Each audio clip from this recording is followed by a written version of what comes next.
Hit the corner of the thing trying to push a button. Okay.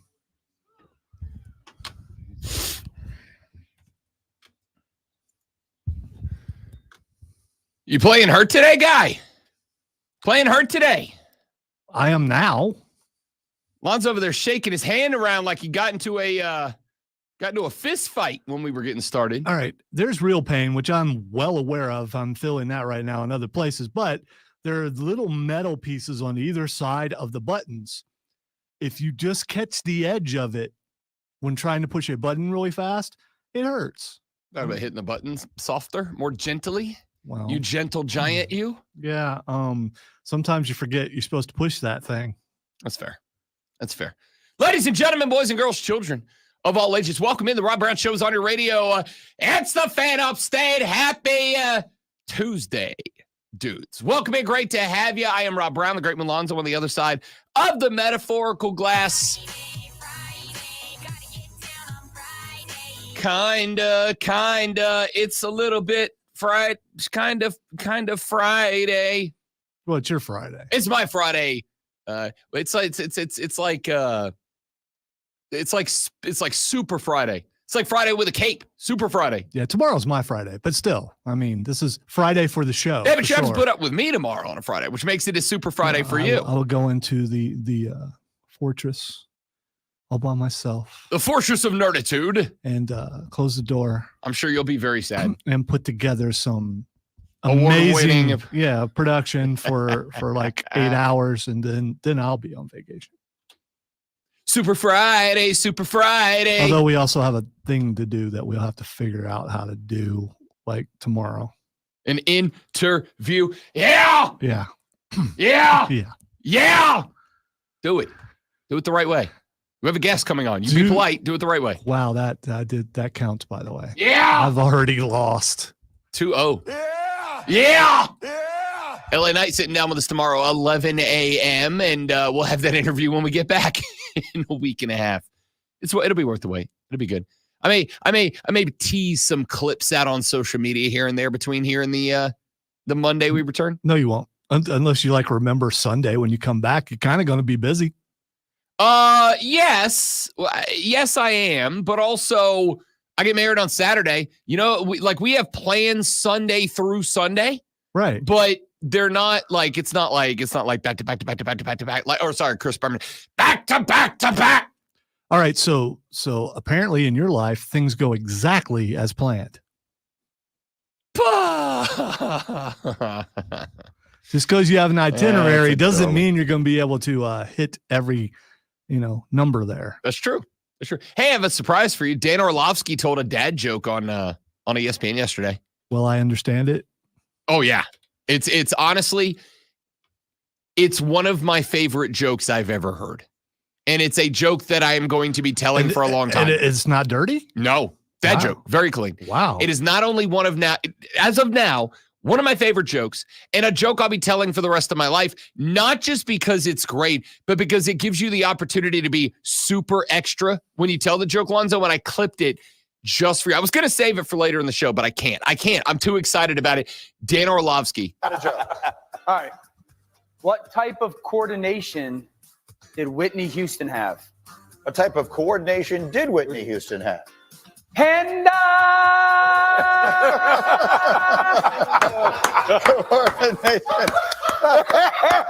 Okay, first take out.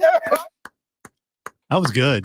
That was Isn't that incredible? That was the delivery. I mean, if he didn't sing it, it wouldn't have been as good. You can't. Well, that joke doesn't work if you don't sing it. And what kind of coordination Whitney Houston have? Hand eye? No. Yeah, and he did it perfectly. Yeah. I mean, there was enough pause, right? Yep. With the hand. You got to set him up for a second. Yeah. You got to set him up for a second. You got to let him wonder where you're going. And then when you lean into the song, you got to have just that little bit of space between like it's perfect. It's perfect. Dan Orlovsky has been on my television for like a decade now. And that's the one thing I'll remember he said forever. I guess it doesn't matter, but I wonder if he wrote it. No, I think I've heard that joke before in the past.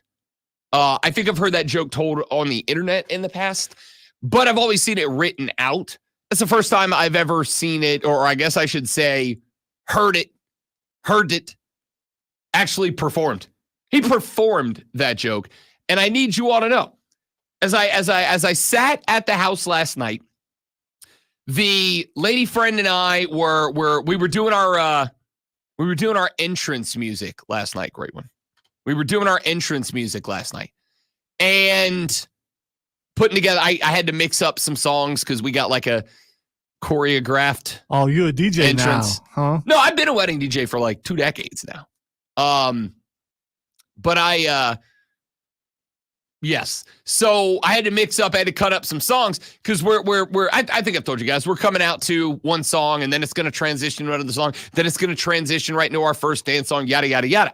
So I started to put all of this together while we're watching Monday Night Football, and we got done, and she went to bed, and I stayed up putting the show together, and I decided today we're gonna do the audio blitz. Didn't really get to it yesterday. We got super packed up busy. And by the way, final hour of the show busy today. Hayden Ask Mario coming on at 9 o'clock, or excuse me, Lulu Kesson coming on at 9 o'clock. Hayden Ask Mario at 9:20 to talk NFL football. Last segment of the show is yours, and basically anything you want to do between here and there is yours. But started putting the show together. And as I was going through sound bites to get ready for today's show, I came across that joke from Orlovsky. All right. What type of coordination did Whitney Houston have? What type of coordination did Whitney Houston have? Panda! That's excellent. I heard that joke, and when I heard that joke, Zoe, I am not kidding you. I go through these sound bites on my laptop. And as I find them, I record them, I edit them, I clip them, I move it into our Audio Blitz folder to have for the next day. And as I was going through these clips, I heard that. I pushed stop on the record button. I closed my laptop, and I went and took a shower and went to bed. Because in that moment, I wasn't finding anything else better than that. There was nothing else. I've got a couple of clips from Hoodie. I've got a soccer crowd singing a song to Tom Brady that Lonzo's going to lose his mind over. Can't wait. Brady went to a Wrexham game, and the Wrexham crowd decided to say hello. Was Deadpool leading the singing? He was not, but I will say there's a whole lot of involved. It's spectacular. I got Jesse Palmer openly cooking a dude on national television. I got that bite. I got Josh Pate going off on officiating. I've got Travis Etienne ripping his own team. I've got 9 different Carolina Panthers clips to play because you may have heard it, but there's a little bit of news up out of Charlotte, North Carolina. I'm going to say nearly 9 minutes into the show, and it hasn't been mentioned I'm yet. preparing myself for the inevitable onslaught that I will be receiving. I just realized you wore a V-neck underneath that shirt. I did. And I want it's only because I am a dummy and I packed all my undershirts. Okay. All right. This is all I had available. Because I got, not that I'm a fashion guy. I might be a V-neck guy now, though. That's kind of a faux pas. No, no, it's not. Yeah, sure. It's a bowling shirt with a V-neck under, which technically, if I go all the way up, you can't even see. Now, if there was some hair coming out of there, it would work. It would be, if there was hair coming out of there, it wouldn't be mine because I got none. I don't know what to tell you. I'm Irish. I'm the least hairy individual you've ever met. Which is good. Or bad, depending on who you ask and when you ask them. So BY catching the pine, Andy Dalton getting the nod when the Carolina Panthers head out west to play the Las Vegas Raiders coming up this weekend. Canales gave us Zero reasons why. In fact, you know what? Let's just screw it. Let's just go ahead and start bumping some of the sound. Canales, why now? Why did you decide now? What did you see out of Bryce to make him sit down? I'm going to play Canales' answer, and then I'm going to tell you the real answer. Here's what Dave had to say. I don't want to get into the specifics of it. These are private conversations that we have, in our meetings, and the different things. It's just it's a vulnerable state, and so I don't really want to get into too many of the specifics of it. Okay, sure. You know that one cut you have and I just think that would be perfect there because that's what he said. I don't know. I don't know if I don't quite know how to answer that. To be See, honest. here's the thing. He does.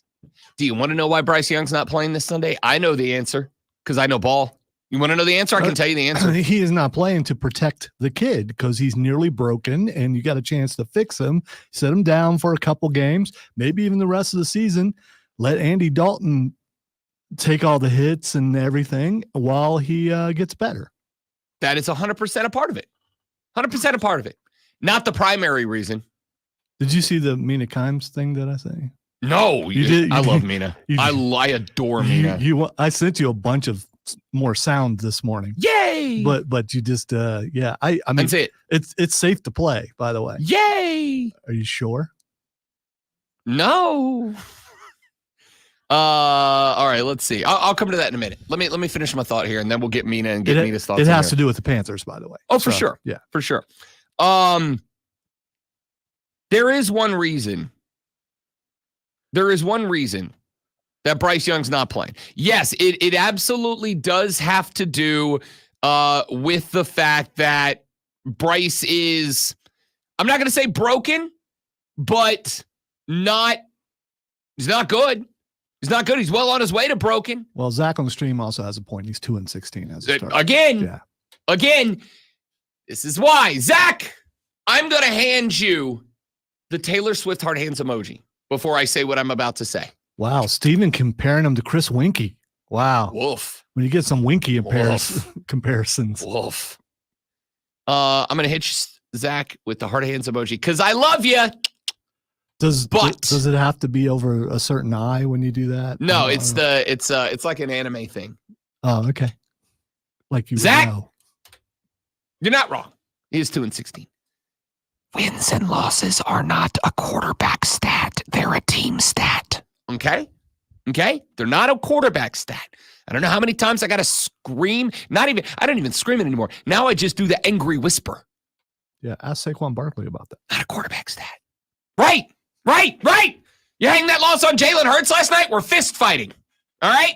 Yeah, he threw a pick. Why'd he throw a pick? Because Saquon couldn't catch a damn I thought Peyton Manning was going to have a stroke. You don't want to go to your wedding with a black eye. That's all I'm saying. Also that. Bryce Young is 2-16. That's all well and good. Not a quarterback stat. Bryce Young is struggling right now. We all know that because we have televisions and eyeballs. We are all aware of this.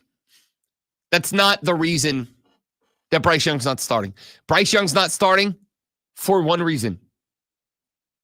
Max Crosby. That's it. Yeah, that's Max Crosby. That is a good reason. That's the reason. That's a good reason. Because if Max Crosby gets to Bryce Young and Bryce isn't getting the ball out, Max Crosby, man, we talk about Bryce and how he's broken and they got time to fix him, but they got to let him sit for a little while. See, the thing is when Lonzo and I say Bryce Young is broken, we mean metaphorically, emotionally, perhaps spiritually. And when I say Max Crosby will break Bryce Young, do you know how I mean it? Physically. Like legitimately, literally. I think even us casuals know when you mention Max Crosby what you mean. He's terrifying. He's not. He's terrifying. He's not someone you want to even meet in person, probably in a restaurant, a bar, definitely not a dark alley. Yeah. If somebody came to me and said, Rob, do you want to be on my bowling team? And I said, yeah, and I showed up and Max Crosby's on that team, I'd back out. No, thank you. Yeah, you don't want to be a bad bowler on Yeah, Max Crosby's team. Because I feel if I get a little excited and I over rotate a bowling ball and put it in the freaking gutter, Max Crosby might shank my bleep ass. Like on the spot. And you know what the thing is? Like Max Crosby would shank me and there ain't nobody else in the bar doing a damn thing about it. Well, Like whatever that guy did, he deserved they it. might move you out of the way so they can Yeah. bowl the next frame, maybe. If Max gives them permission, that man's horrifying. And I mean that in the most respectful way. If you ever stumble across this video, Max Crosby, I want you to know I have nothing but the utmost respect and admiration for you. And as a player, I'm sure you're a spectacular person. If you'd like to be president, I'll start the campaign. Whatever you need me to do to not murder me, because you terrify me.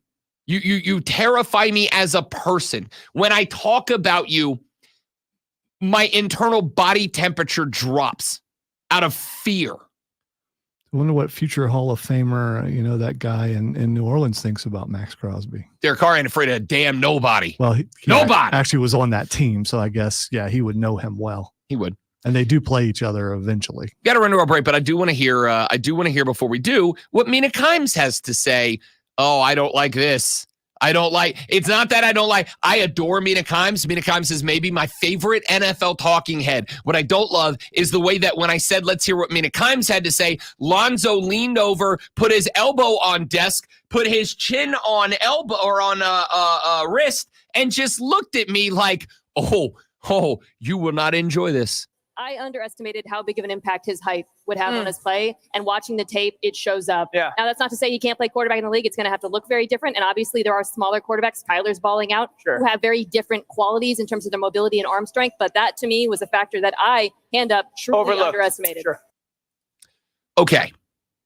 I'm not going to take that the wrong way. I'm not hurt by that. I'm not upset about that. Yeah, no, we heard it. You have to make it louder. Well, yeah, I did because, you want to even across the board, and I had it too low. So I'm not fine. I will take that and roll with it because, as she also pointed out, there have been and are other shorter. Kyler Murray just played a game with a perfect QBR. Yeah, Kyler Murray's heard all the people talking about, hey, Marvin Harrison Jr. is open. And he went, hey, look. He Son is. of a biscuit, he is. He is open. He Let's is. hit him for a couple touchdowns and some stuff. Yeah. And would you look at that, Kyler Murray, that we're 2 weeks in, all right, small sample size, we're 2 weeks in, but after 2 weeks, we can talk about Derek Carr and Patrick Mahomes and everybody else. We can talk about the elite upper echelon of quarterbacks, which right now is Mahomes and Derek Carr. Those are the best two quarterbacks in the league. Order is questionable. Actually, right now, I'd say the order is not questionable. I say right now, Derek Carr is the best quarterback in the league. Today. Not power ranked. Today. Not all time. Today.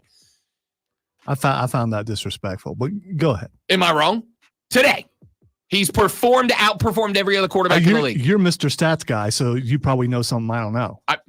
Yeah, I do. I know I've watched those games that he definitely is. But put that aside. Both those teams are undefeated. Both those teams are undefeated. And I hope we face each other in the Wins Super and losses Bowl. are not quarterback stats. I hope we face each other You know in what the are? Super Bowl. 15 of 15 drives have been in the end zone for the New Orleans Saints. 47 and 44 points. Correct me if I'm wrong, but they probably play each other because the South is playing the West. So We do play you guys. Actually, I think we Yeah. play you guys in Arrowhead, as a matter of fact. So Okay. we'll see how that goes. I'll say we're better than the Bengals right now. All right? But put all that aside. Yeah. His height's a factor. I never said his height wasn't a factor. What I said was his height has to be accommodated for, and right now it's not. It's not. We're going to talk more about it because BY going to the BENCH. Andy Dalton get the QB1 nod this weekend. Say hi to Max Crosby for me, Andy. Good luck, Red Rifle. I wish you the best. I don't envy you. Back after this on the Rob Brown Show on the Fan Upstate. Urban. All right, guys, good morning. Quick live read, then we're coming right back, and I'll get my camera arm blurry. Stay right there.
back to being adversaries.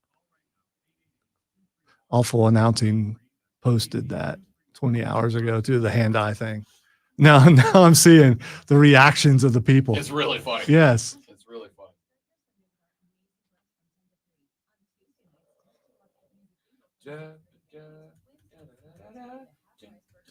I got my email. Where's my email? Where's my email? What am I doing?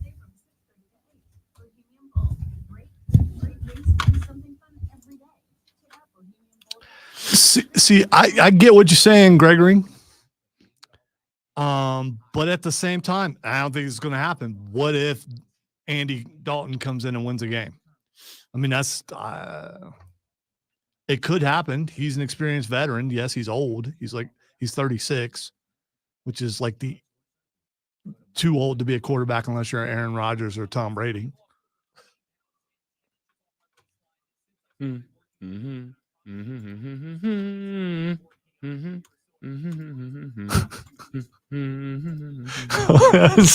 that is so wrong. What's that? I'll send it to you. Hold on. Okay.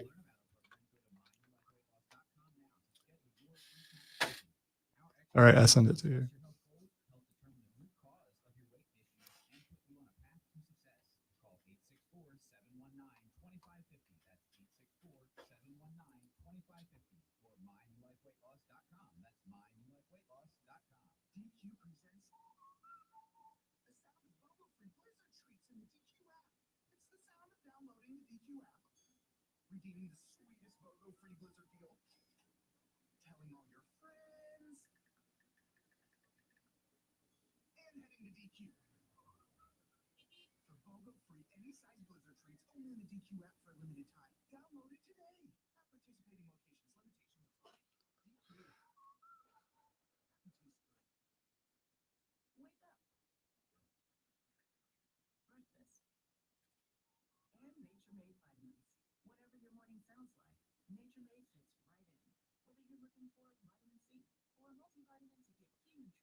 Wow, Utah versus Oklahoma State. The quarterbacks, one of them's 25 and one of them's 24.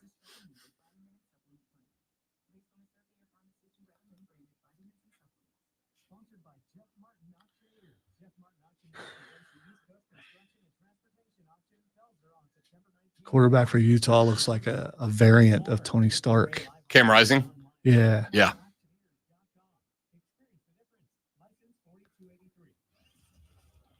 Speaking of, he does have the Stark facial hair.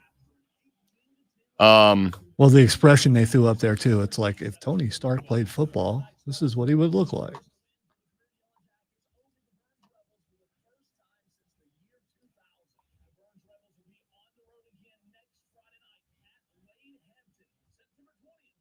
What was I about to say to you? And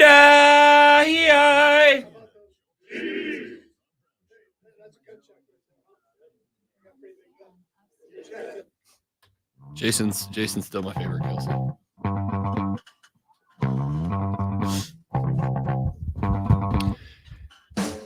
This next segment of Sports Talk Radio has a visual component. No, I know that might be tough, and that's okay. Because my job as both a radio guy and as a B- list play-by-play broadcaster is to be able to paint for you a picture with words. You're number 2 in the state of South Carolina. That's not bad. Okay, it's not bad. It's not bad. Kind of number 3 now, if you think about it. No. If you think about it. No. Right? You're not. Think about it. You got trophies. Somebody else does. I do have some trophies. This next segment has. There was no trophies this year, so you got a piece of paper. Yeah, I don't like that. I was really, and you know what the worst part about that is I actually have, because I'm a egomaniacal jerk. I actually have a trophy shelf in the Bro Cave, and it sits up over the webcam. So when I'm doing shows at home, I'm staring at the trophies the whole time. All right. And here's the problem. We have 3 SCBA Sports Talk Radio Show of the Year award trophies. For those of you who haven't seen them, they're about a foot tall. It's crystal with a star on the top. Heavier than what you think. And they're not light. about a foot tall, so just kind of like a cone with a star on the top. And then when you receive merit, the AKA you're good, like you're good, like the you're good enough award. Up until this year, you got a little trophy. It's about 6 inches tall, and it's kind of just like a rectangle of crystal with your name etched on it, but still a nice little piece of hardware to have. And here's the problem: now I have 3 tall trophies and 1 short trophy. Not 2 short. I needed 2 short trophies so that I could have a symmetrical trophy. Now I have an asymmetrical trophy shelf, and it's killing me. Well, there would have been 2 more short trophies, but one of them I absolutely was keeping. But that's the other reason why I'm just. Did you forget we got a merit for morning show of the year? Yes, that is correct. I did, by the way, keep the certificate for that. You should. Yeah, you should. You do all the work that makes us a morning show. Because I just love all of that stack of paper. Now I got a damn asymmetrical. Okay, whatever. Listen, not the point. We're talking about Bryce Young. Well, we'll fix that. No, we don't want more second places. We want more first places. That's why we're going to talk about Bryce Young. You put two first place trophies on either side and put the smaller one in the middle. Yeah, I still have 1 more first place trophy. That's why it's asymmetrical. There's no design with 3 and 1. No, we're going to win another one. Oh, gotcha. Well, then I can do 2, and then the short one in the middle will be good. There you go. All right. Come to the stream right now. Facebook.com/TheFanUpstate. Go search The Fan Upstate on YouTube or the Rob Brown Show on Facebook, YouTube, or Twitch. All right. I'm gonna give you about 30 seconds to get to the stream. This is a video component. Okay. I'm gonna show you what I see in Bryce Young. I'm gonna give you some clips, and I am gonna take it back to the old school because I'm an old fool. So that's what it is. Because I'm with other people who are saying like Joe, why is Alabama on our screen? Because now I get it. Okay. The quarterback at the University of Alabama was for a very brief period of time Bryce Young, and he was quite good when he was there. So I'm gonna give you about 10 more seconds to get to the stream at Facebook.com/TheFanUpstate, The Fan Upstate on YouTube, The Rob Brown Show on Facebook, YouTube, or Twitch. All right, go find it. Get there, and let's talk about it. So I'm going to take you back to the University of Alabama. Game number 1, Bryce Young's starting year. This is against Arkansas. Just keep an eye on him. Back in the pocket. No issue standing in the pocket. Steps into the throw. That's a 40-yard bomb into the breadbasket. You're telling me he just can't do that anymore? Just can't do that anymore. All right, let's move ahead. This is against the University of Florida, OPT Dubs. On the road, 3rd and 3. BY rolls out to the right, evades pressure, little shovel pass right up the middle into the heart. No worries. You telling me he doesn't have that in the pocket? Out of the back of the end zone against Auburn. This year, Auburn had a pretty good defensive line and pass rush. What does Bryce do? Stand in the pocket, completely comfortable, avoid the pressure, slip up in the pocket, make his way to the line of scrimmage, hit a man crossing across it. You telling me he can't do it? He just lost this ability? Here's another one. In the pocket, 35-yard line, going in, same Auburn defense. Bang, on a rope over a defender. You're telling me he just can't do this anymore. All right. Here's what he's not doing. He's not, and you talk about throwing lanes all the time.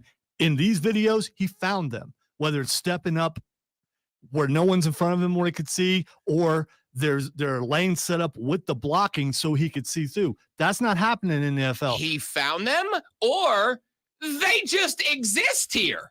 Because that's my point. When they exist, he finds them. He did it an entire season. And before I get smart-ass text number 1 that goes, well, Rob, it's college. They're not as good. I agree. The lanes are tighter.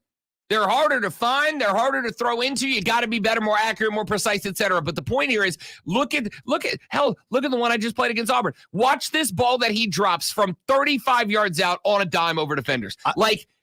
These are the throws he can make. Look at this one. I don't know what to tell you. Everyone listening right now wishes that you were defending them in their worst of times, because you are such a Bryce Young defender to the point where nobody gets why. Asking me, then answer my question. Are you telling me he just can't do this anymore? This just isn't in him. This dog don't hunt no more. I am telling you that there's video evidence that he's shell-shocked and that mentally he needs a rest. Physically, I don't know. He hasn't proven that he can do it yet, but mentally he looks like he needs a rest. And if you want David Carr's brother, what happened to him, if you want that to happen to Bryce, then you leave him in there. But if you care about the kid and you want him to actually succeed, you got to sit him for a while. Listen, I am fine with that. TBH, I'm 100% good. Here's BYU on the run. And in case you go, it's not NFL talent. This is Georgia's defensive line. It is NFL talent. Did It is. Georgia win the national championship that year? This was the year. This was, I believe, the SEC championship game from a couple of years back. But again, what's that got to do with Georgia having NFL talent? Did Alabama win that game? I don't remember. Okay, I'm just. But again, is win and loss a quarterback stat? No. Say it with me, class. No, it's not. Yes and no. No, it's Yes not. and No, it's not. Yes and no. No, it's absolutely not. It's absolutely not. So nothing the quarterback does can cause the team to lose. No, that's not what I said. That's not what I said. What I also mean is he ain't the only one on the field who is the only one that can do something that causes a team to lose. Yeah, Ryan Clark's looking like a Bond villain right now. Dude, I like that though. Again, I went and found yesterday. Somebody put up on Twitter. I'll give him credit for it in just a second. This is a 3.5 minute highlight reel of just BY You know what? You hitting don't- shot after shot after shot in the face of competition like Texas and Georgia. What you don't see in there is any NFL. All you see is college stuff. There's Right. been plenty of guys that were, Tim Tebow, who you think was a horrible NFL quarterback, Don't think. Watch them. has more film than that about how good he was in I college. agree. And which is why I said when Tebow came out, Tebow physically can't do it at the NFL. I believe, and I might listen. I acknowledge I still might be wrong about Bryce Young. I may still very much be wrong about Bryce Young, but here's what I am gonna say. Tebow right now better quarterback than Bryce Young is. I mean, if you compare NFL career to NFL career, Tebow better career. What I'm saying is when you make statements like that, you completely leave out the team he plays on. If I put Bryce Young on that Denver team, he would look better. No. Yes. No, he wouldn't have. Oh, he wouldn't with Brandon Marshall? No, Tebow willed that team to a win. Oh, God, I'm going to don't- be sick. Take us to break. I It's can't such with a that. I hate it. a double standard, dude. Take us to break. I'm out. We're like in break. I mean, do you? All right, we'll be back, I guess. If I will us to be.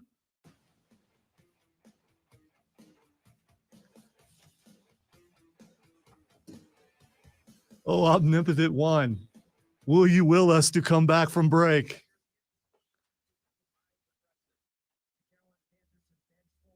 I'm guessing you don't want to go home and say, this vacation, it's been extended. You probably don't want to do that. That's, not that I would do that because I don't have that kind of power. I'm just saying. He who watches and listens is always there. I think I know he goes to bed listening. So Goes to bed listening. yes. I don't know if he has like 5 radios all tuned to all the different stations when he goes. Does he listen to all the stations? He listens to Do certain. like a quick rundown of all of them? He does listen to certain ones. So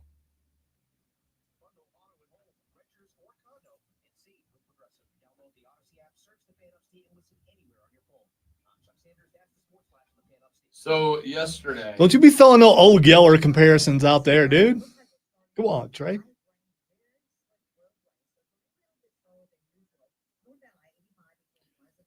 That's another good point, Mason. Johnny Manziel, Zach Wilson, both good in college. Got to the NFL, couldn't do it. Johnny again- Manziel also short, if I recall. Johnny Manziel was a guy that was not mentally prepared for the league, not in terms of his inability to process and see. He was an immature child. Probably And still it is. killed him. No, he's not. He's actually grown up quite a bit. There's a couple of interviews that have come out lately. He went on and he did one the other day where they were like, "Hey, talk to us about the NFL career," and he was like, "I will, but before I do and before I do anything else, I have to." Like he went on the record and made a very heartfelt apology to his ex-wife. He's like, "I screwed up. She deserved better than me. I thought I was this, that, and the other." Like he has clearly turned the corner. I'll tell you who else has. Baker Mayfield. Baker Mayfield sounds like an entirely different dude than he did when he came into the league. And it shows. The only place that people said stuff about him was Cleveland. They didn't say anything bad about him in Carolina. They haven't said anything bad about him in in Tampa Bay. I just think it's Cleveland. And if you've been to Cleveland and spent any time in Cleveland, I've driven through Cleveland and had an attitude afterwards. I mean, it's Cleveland, man.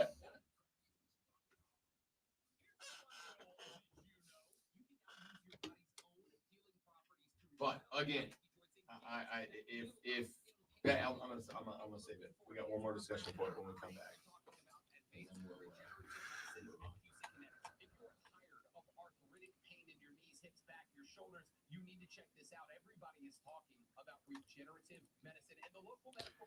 I was out to eat last night with the wife and the son and just happened to look at the X and went, oh, okay, that happened. Talking about Bryce Young. Oh, yeah.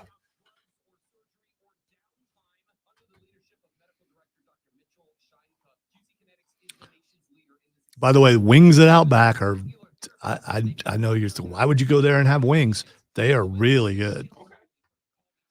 I will go there sometimes and just buy apps like mushrooms and wings and blooming onions and that kind of stuff.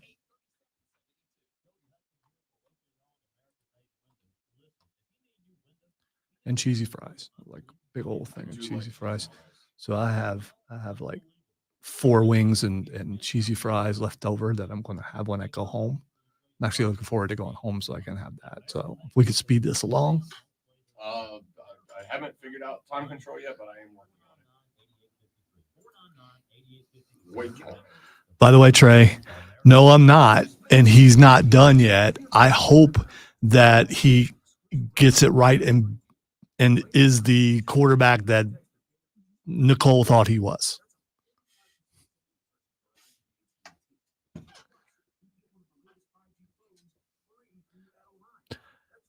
And still, I know everybody, a lot of you people, I'm not talking specifically, not talking specifically to you, Trey, only have one team. I have 2 favorite NFL teams. My other one is Carolina. Got an NFC team, got an AFC team. Been to a ton of Carolina games back when they were winning. And it got too expensive. Right now, I don't have that excuse, though. Could very easily roll up to Charlotte and get in there pretty cheap.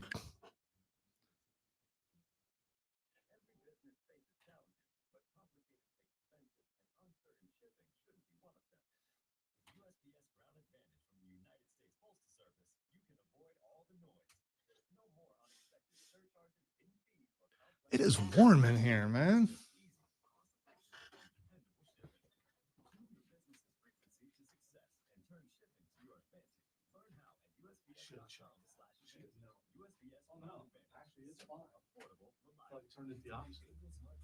It was just sticky because of the rain.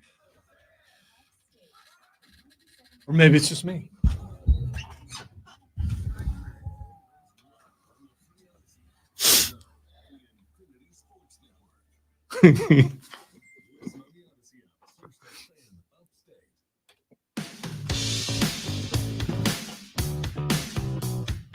The Rob Brown Show continues.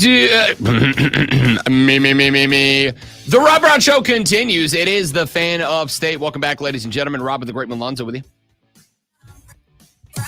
Close. Friday. She was stumbling like you, but she pulled it together like you're going to. Checks out. So if you missed it, last night it was announced that the Carolina Panthers have benched Bryce Young for at least this week's contest against the Raiders. Who did it? Because there's a lot of speculation online, and those guys are always right. And that's the ramification of Dave Tepper and Nicole Tepper operating the team that they have operated for as long as they've operated it the way that they've operated it. I also had the exact same question out of the gate. Was this a Canales decision? Because there's something that was very interesting after the game the other day. Dave Canales said, we're all frustrated. But Bryce Young's my quarterback, man. He said on Sunday afternoon, Bryce Young is our quarterback. Bryce Young is the quarterback of this team. 24 hours later, 26 hours later, doesn't matter. Some amount of hours later, that was roughly a day. It just came out of nowhere after a press conference that Dave Canales was flipping it up and announcing that Andy Dalton was going to get the nod. Canales was asked if Dalton might play. Here was the first answer. Will he start next week? Bryce, our quarterback. We're going to just continue to shore up and fix the things we need to fundamentally from a scheme standpoint. All those things. These are all valuable reps. These are all valuable games. We'll learn a lot from this game, and hopefully we'll take another step this week. And then 24 hours later, Canales said, "This was on me. My bad."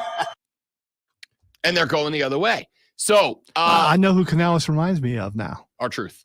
No. Oh. Hi, guys. Oh, you should have told me. Hi guys.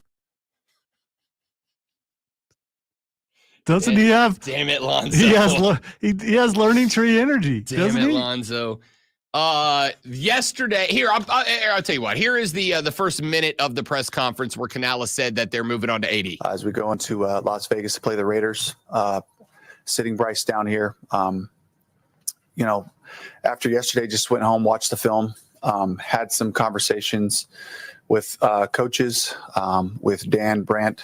So had to gather a lot of information through this morning and made that decision after looking at it that this is the best decision for our group, for our team going forward. Dave, how difficult is it to evaluate a roster when you guys are not moving the ball down the field, not just on offense, but the entire product? Yeah, there's a lot of factors. We want to play more football. A lot of factors that go into it, for this decision, and ultimately just kind of lands on my shoulders to be able to make the best decision for our group, to give us our best chance to win this week. And we focus on the weeks, we focus on the challenge at hand, and we feel like Andy gives us our best chance to meet the challenge. So Rashad and I talked a little bit about this yesterday. And I kind of got my wish because I said that one of the things that I'm very interested in, if Andy Dalton gets the nod, is does this team look dramatically better, or does this team look a little bit better and a little bit better that there is still what I would consider to be a window where it is fair to ask, would Bryce Young be able to accomplish the same thing if he had development time? Because I think there's very little that Lonzo and I have agreed on this, but we do agree that BY looks broken, and he looks broken because he has not had the opportunity to develop. He just hasn't. He hasn't had the chance to play on a good team with a consistent coach and a consistent coordinator and actually grow as a quarterback.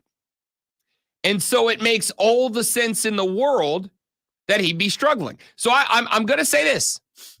If Andy Dalton checks in on Sunday against the Raiders, and Andy Dalton is moving the ball up and down the field, right? He's hitting guys. Guys are open. Guys are getting him the rock. He's getting guys the rock. He's got passing lanes. He's got good blocking. He's got guys that are crisp out of the break.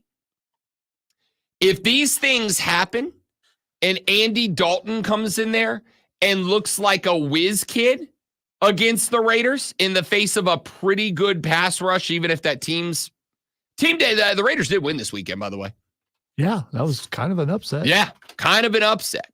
So if Andy Dalton comes in and this team just looks dramatically better, by the way, over the Ravens. Sorry, I guess we should clarify not just that they won, but who they won against. They beat the Ravens. They beat the Ravens in Baltimore. It's a good team. It's a good team. You mean that the team that hasn't won a game this That's year? the one, the 0-2 Super Bowl favorite Baltimore. Think that's a good team?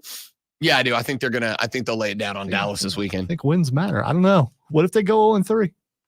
I'll be shocked. Might be a hardball on his way out. And it ain't Jim.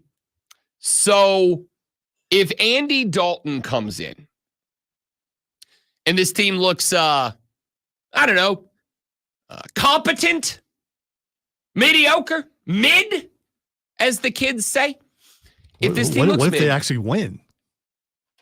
first off, it's absolutely on the table. But again, I mean, if they win, congrats, Andy Dalton. You're QB1 now. Officially on the depth chart, you're 1. If Andy Dalton comes in and makes it obvious that the problem is only Bryce Young, I'm going to be real glad I'm off next week. Okay? Be real glad I'm off next week. I'll see y'all the Monday after that. We'll break it down. If he does not win, and more importantly, not even win, because again, wins and losses are not quarterback stats. That's a team stat. If Andy Dalton comes out, Lonzo, and this team just stinks, you know what I'm not going to hear? You know what I'm not going to listen to? What I'm not going to listen to when I get back is all of you checking in going, actually, Andy Dalton's cooked. Actually, he's bad now. But are we in New York all of a sudden? I mean, I know we got people coming down. No, that's here not from New York. That's not New York. New York will Jersey, be, maybe. hey, Andy Dalton's cooked. Get this bum off the field. By the way, there'll be 2 games that will happen before you get back. There are. So that is correct. We will get them against the Raiders, and we will get them against the Bengals. And by that point, actually, I was going to say the Bengals should be good and healthy by then, but there's a little drama in the Jamar Chase world right now. Apparently, Jamar told the Bengals, hey, you guys can go yourselves. I'm not negotiating with you in the season.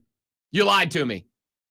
You lied to me. I'm out. I'm not doing it. And it's just decided now he's going to go ahead and walk. So we'll see what breaks in the Bengals world between here and a matchup with Carolina next week. But if Andy Dalton comes out and he stinks, will you all, not next Monday, the Monday after that when I come back, will you all that are busting me up right now be texting into the show and going, oh gosh, right. You were right, Rob. Maybe the team does stink. Maybe it is a lot on the team. I'm not saying there's no fault on Bryce, but I'm saying Bryce can't get better when he's on an ass team. Let me project here. If Andy Dalton loses, here's what you will hear is that it would have been worse if Bryce was playing. I'm sure there will be plenty of. Hey, there's this thing. There's this thing that doesn't happen that much for the Panthers. It's called touchdowns. Mm-hmm. So if some of those were to happen in the next couple of games, that's kind of an improvement. Look, again, I have said to you all the time, life's on a spectrum. There is no black, there is no white, there are only varying shades of gray. All right? If Andy Dalton comes out and throws 1 touchdown this weekend, is that a better performance than Bryce Young? You're damn right it is. Just number. It is. Is that something that I'm going to look at and go, no, somebody move Bryce Young out of Charlotte right now because clearly he ain't it. No. What if Dalton hits a touchdown in a tight window between 2 defenders and it's just an amazing throw? Will you at least give him some credit? Andy Dalton will get credit. Andy Dalton will get credit. You know who else got credit for me? I can go back and prove it. You know who else got credit for me? Baker Mayfield got credit for me. Sam Darnold got credit for me. When I went, these guys are better than you think that they are, but they're on booty cheeks teams. Baker was on a booty cheek team when he was in Cleveland. He was on a booty cheek team when he was in Charlotte. By the way, I just want to point out that you and I both agreed on that on the air. For sure. But we are not agreeing on this. And I just I have major concerns that Bryce Young will ever do anything in the NFL. That's fine. That's fine. There ain't nothing but time that can tell. But here's what I do know. Baker Mayfield came to Carolina. He was not great. Not great. Wasn't the QB of the future. Immediately leaves, goes to a competent team, kicking ass, making $100 million a year. Sam Darnold comes to Carolina from another booty cheeks team in the New York Jets. Shows up to Carolina, does not do great. Gets run out of Charlotte. ends up on a competent team up in Minnesota. I'm a dumb person. I got a bad memory, as Lonzo can attest. What did Sam Darnold do this weekend? Yeah, but his road to get there, he had another stop in between. But yeah, As a backup. Right? And he was a backup in Minnesota. And then he got the nod. And now they're probably going, JJ Mahu? Who? Because Sam Darnold is out there balling out. It's a redemption year for Sammy D, and all he did was take a team that the minute J.J. McCarthy went down, everybody said, oh, that's it. They're out of that division. No chance now. Sam Darnold's better than J.J. McCarthy. I'd have told you that before the season started. I'm sorry, who was it that was saying if Minnesota's not a bunch of clowns, they'll start Sam Darnold over J.J. McCarthy? This guy. So, the point Don't here pat is, yourself on the back too hard. You may have trouble, extending your hand in the wedding. the point here, kids, is that of your last three quarterbacks, two of them got run up out on a rail. Baker went to Tampa Bay. Sam Darnold went to Minnesota. Baker Mayfield's making $100 million a year. Sam Darnold just beat the 49ers. Baker Mayfield just beat the Detroit Lions, and combined since they left in games they've played, 46 touchdowns, 14 interceptions between the two of them. My point here is, you know how I used to make a joke back in the day when Taylor Swift was on her run of X's, and she put out like 3 albums in a row that were just full of breakup songs, right? And I made as a joke on the air many years ago the fact that Taylor Swift should have a concept album. Taylor should really evaluate all these breakup albums she made, and she should write an album called Maybe It's Me. All right? Carolina, maybe it's you.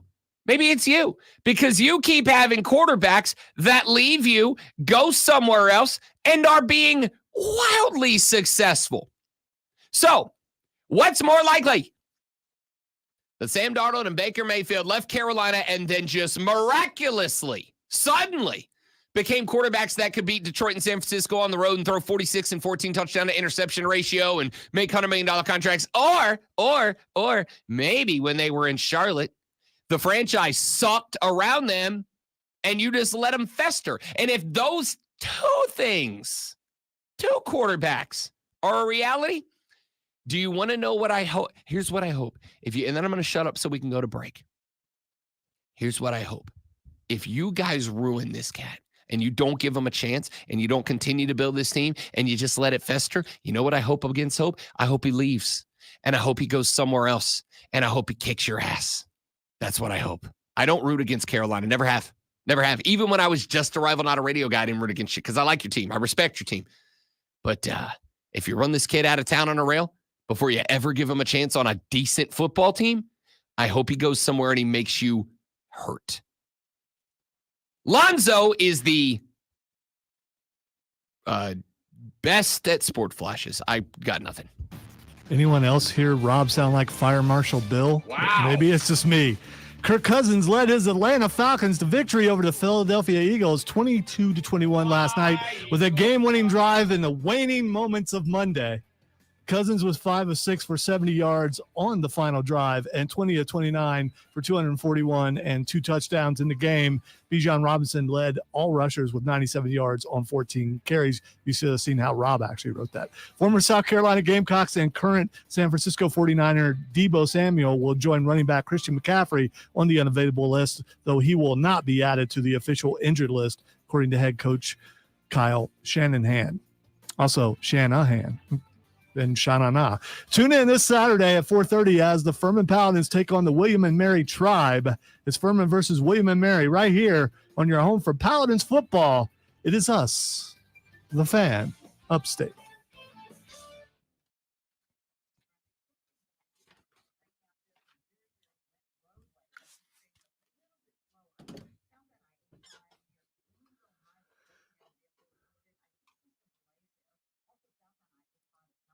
Yes, I worked the word waning into my sports flash because I wanted to.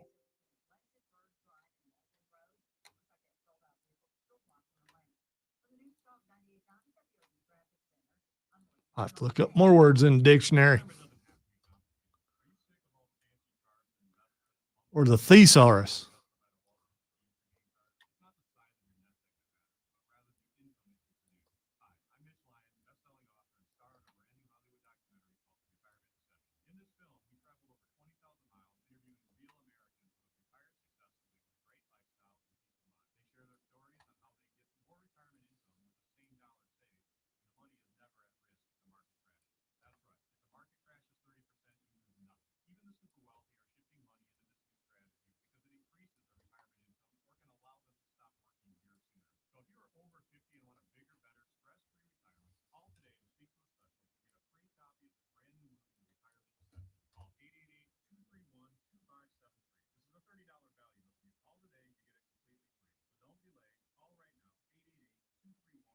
Nah, once a week is enough for that, Wesley. I hadn't done that in a while.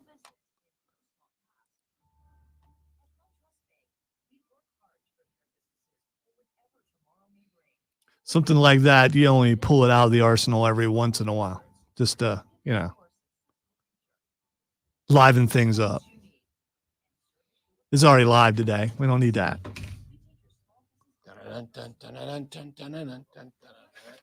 No, Wesley, he should not do that.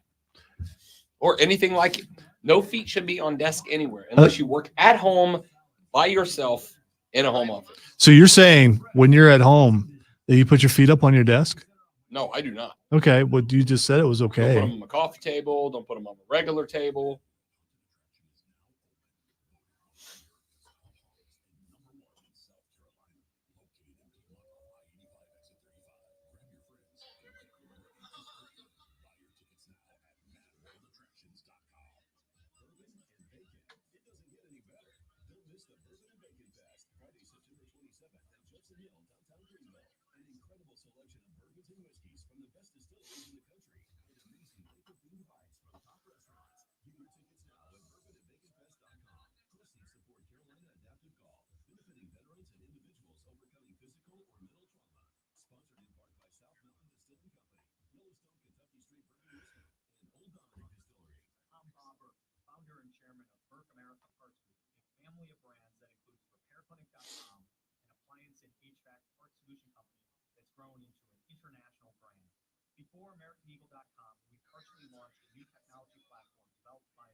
I do believe I've seen that.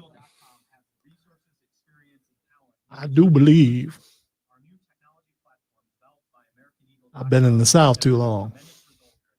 I do believe, I do declare.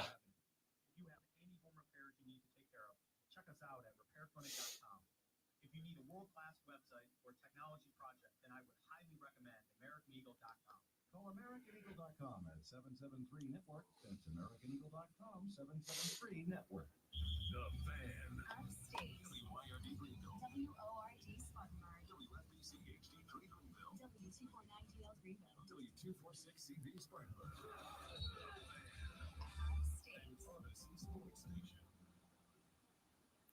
Whoa. Bum, ba-dum, bum.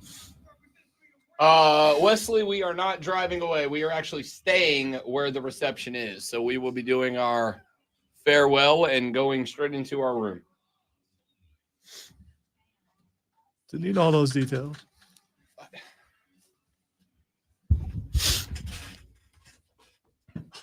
Hour number 2 of the Rob Brown Show goes now. Welcome back, ladies and gentlemen. This is the Fan Upstate. How do you do, Upstate South Carolina? Hello, America.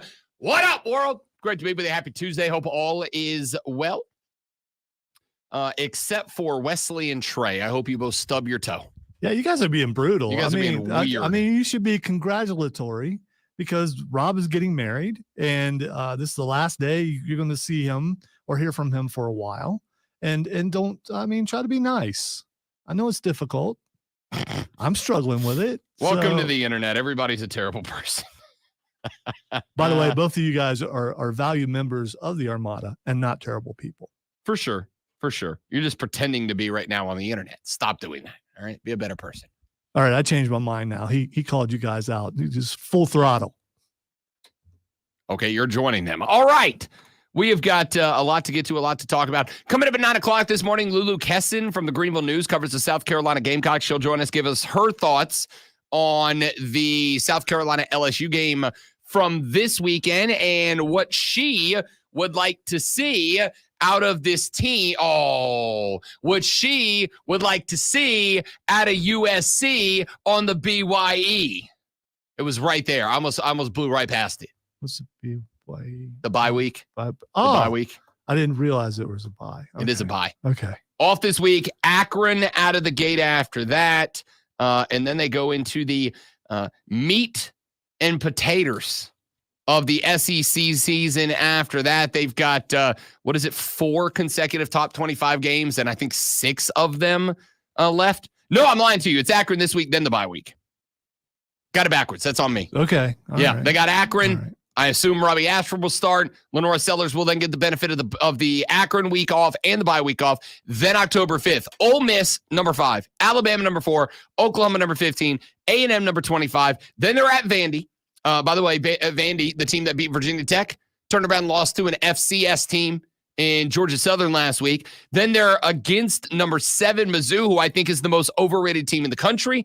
They're at home against Wofford, and then they're on the road at Clemson to end the year. Yeah, give the weapon a couple weeks to for get sure. repaired, and then let's do this thing. Oh, for sure. Could not agree with you more. Sit him down this weekend. No point, no sense in trotting him out this weekend if you don't have to.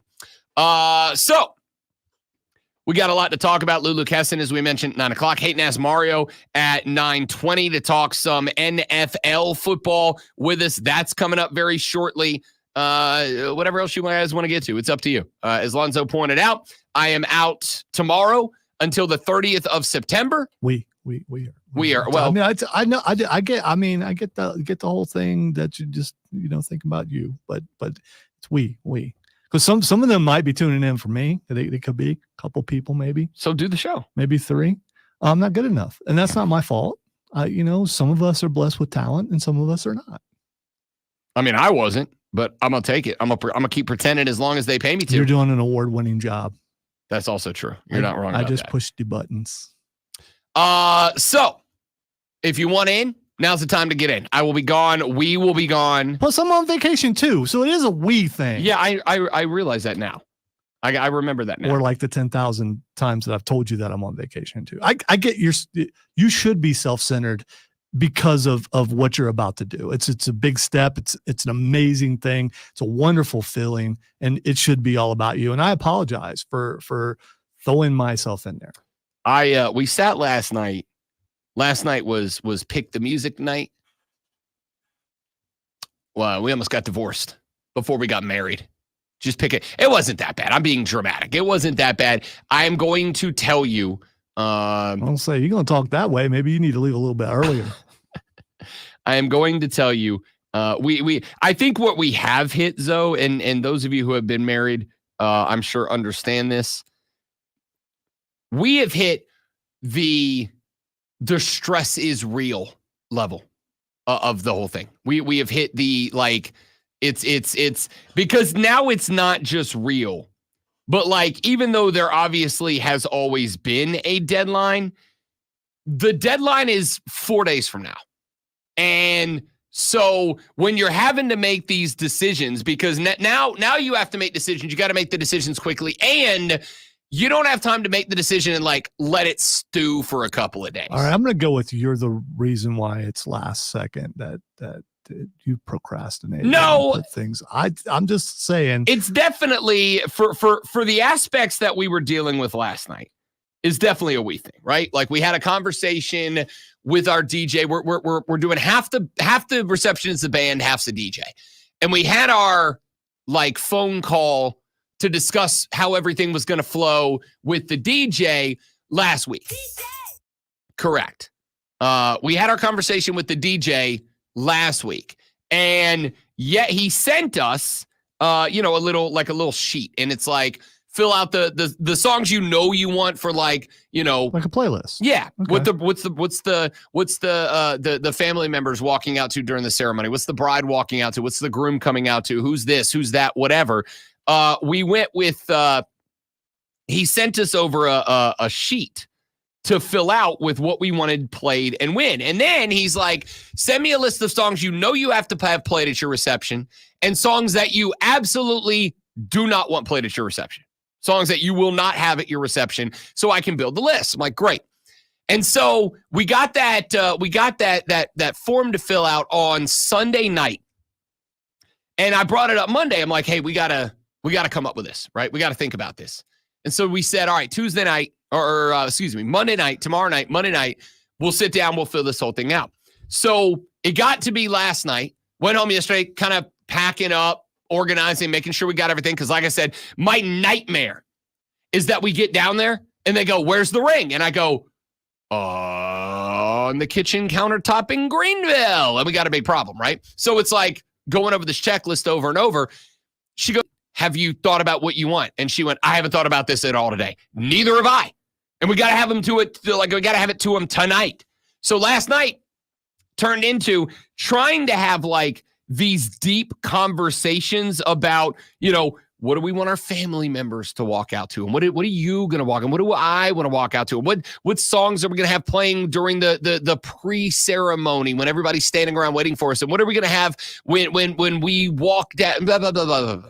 And you're trying to like come up with stuff that is. By the way, I've never heard anyone doing all the things that you're doing. And that's unique to you, I think. So, and that's cool. Oh, it's at most of the weddings I've been to. Okay. All right. Well, I guess that, you know, different socioeconomic I know levels like here. There is the element that it is to some degree a non-traditional wedding, right? It's non-traditional. We're not doing all the normal things. It's a semi-non-traditional wedding. So like, she doesn't want Here Comes the Bride as her, she don't want the Bridal March as her song. It's boring. She don't want that. It's boring. I bet there's a metal version that would be. She don't want that either though. Okay. She wants something that's like, you know, low-key romantic, acoustic guitar, whatever. So she's going back and forth about what she wants. But last night we had to write it down. And then we wrote it down, sent it to the DJ, and then immediately started second guessing everything. And that's just where we are right now, right? It's like decisions made, it's final. This is what we're doing, and this is how we're doing it. And stop thinking about it, but you can't, right? You can't. Do we have the chairs lined up the right way? The DJ way? like loses your number for a couple of days. No, he's actually a buddy of mine that's doing it. Which still could lose your number for a couple of days. Nah, I'll tell you what he did tell me yesterday, because I sent him this and I texted him. I'm like, hey, dude, it's in your inbox. Like, give it a once over, look at it. And he goes, I got it. You're good. Do not think about this for the rest of the week. I got it. And I was like, word. I'm going to try. Didn't matter. Within like 3 minutes, I'm like, did we pick the right? Did I do that? Did we do that? Zach says, stone cold entrance for Rob. Kinda. My entrance to our entrance. Oh God, I got to stop doing that. Our entrance to the reception is Space Odyssey 2021. 2001. I keep doing that. Yeah, you do. That's weird. Because it's like Space Odyssey, supposed to be futuristic. 2001 was friggin' forever ago. It was back in the day right? when the book was written. I know. 2001 A Space Odyssey. We picked that one, obviously, because it doubles up. By the way, there is a Space Odyssey going on right now. The two astronauts who can't come home. I've been following it. It's very dramatic and very interesting. We'll be walking into the reception to 2001 A Space Odyssey. It serves a dual purpose, obviously. For me, Ric Flair's walkout music. For her, South Carolina Gamecock hype song, right? Entrance song. So we got our stuff. We got it figured out. But also, we just hit the point last night, really 2 nights ago, where we're like, are we good? I don't think we're good. Are we good? I'm good. Are you good? I don't think I'm good. I don't think I'm good. So we'll see. We'll see how it goes. All right, that's enough about it. So at what point would you like to jump ahead in time? Like to Christmas or Thanksgiving? No, to Saturday. I'm excited about it. Like, I'm excited. And I told her, I think once she works today, she's off tomorrow. I work today, I'm off tomorrow. I said, I think once we get everything in the car and we get down there, right? Because we get there tomorrow at like 6:30, 7 o'clock at night. I think once we get there and we get everything in the house and we get everything organized to where we know everything's there, we know where everything is, Rob doesn't have to get in his car on Thursday, drive back to Greenville because we forgot something, whatever. Once we get here and we get everything done and everything's in order, I think it'll be a lot better. And I think I think Thursday, Friday, Saturday are going to be a breeze. We're going to have a ball on Saturday. It's going to be a blast. Open bar reception, obviously. Like, it's going to be a great time. But I think these last 2 days before we get down there and get settled in are just, that's the worst. It's the worst. That being said, I am very excited about it. So I'll see you guys on the 30th. Hey, we're very late in the segment. 1 minute apiece, the speed run edition of the water cooler cheat sheet. Are you ready for the playbook of the peculiar, the almanac of the absurd, and the encyclopedia of the extraordinary? Well, you better be, because we're diving headfirst into the 3 top stories that will have your coworkers saying, "Screw you guys, I'm going home." they take their first bathroom break. No. Here we go. Welcome to the water cooler cheat sheet on the Fan Upstate. 2 minute drill. I'm getting each story done in less than 2 minutes. All right. Item number 1. The series against the LA Dodgers, 4 games, started out exceptionally well for the Atlanta Braves, had a lot of hits, put up a lot of runs, beat the tar out of the Dodgers, and then they turned around and got the tar beat out of them for the second 2 games. They let the Dodgers score 9 yesterday for the second time in a row. A 9-0 shutout victory for the Dodgers over the Atlanta Braves. Max Fried went 6 innings, gave up 2 hits and just 3 runs, K'd 7, and then Baseball Hernandez went to the bump for 1 out, surrendered 3 earned runs. They replaced him after just 1 out with Aaron Bummer, who went 2 outs and also surrendered 3 runs. All 6 runs came just in the 7th inning. On the flip side, offensively, the Braves, once again, the bats have disappeared. Just 4 hits in this game. Here's the wild thing. The Dodgers also had just 4 hits in this game. That's insane to me. The Dodgers had 4 hits. However, off those 4 hits, they accumulated 9 runs. That came partially because of 7 walks in this game, which is, and I've done the math, too many walks in that one. They also had a couple of errors that were contributed to or attributed to the Atlanta Braves. So the Bravos find themselves after a 9-0 loss on a 4-hit game. It just doesn't make sense. Unfortunately for Atlanta, they have dropped to 81 and 69 in the wild card race that moves them now out of a wild card position. They are now a full game back of the New York Mets. If there is good news for the Atlanta Braves, it's the fact that is a 3-horse race for 2 spots. The Arizona Diamondbacks also lost last night. They are just 1 game up on the Mets, 2 games up on the Braves. The Braves ain't dead. They're hurt, but they ain't dead. We'll see if they can flip it around. That's 1 minute 53 seconds. Item number 2. The Atlanta Falcons avoid an 0-2 start to the season with a 22-21 walk-off win over the Philadelphia Eagles last night. Kirk Cousins got the ball with a deficit with less than 1.5 minutes left to play. It took him 65 seconds to hit a completion of 26 yards, a completion of 21 yards, and then to find Drake London in the back right corner of the end zone for the go-ahead tutty. There was an excessive celebration, unsportsmanlike conduct on Atlanta, so Kim had to knock that thing through from like forever away, but he did it. It was 48 yards. By the way. 48 yards on the extra point. But he knocked I it watched through. it this morning, so that's why I know. Knocked it through. Atlanta takes a 22-21 lead, and then Jalen Hurts and the boys couldn't finish it up. Now, here's the fun part. Jalen and them, no reason to lose this game. 3rd and 3, Jalen Hurts hits Saquon Barkley in the hands. He bobble hands it, drops the ball. If Saquon Barkley gets that first down, game over, man. Game over. They bleed the clock dry. Philly. Over, man. It's game over. Oh, that was very fitting.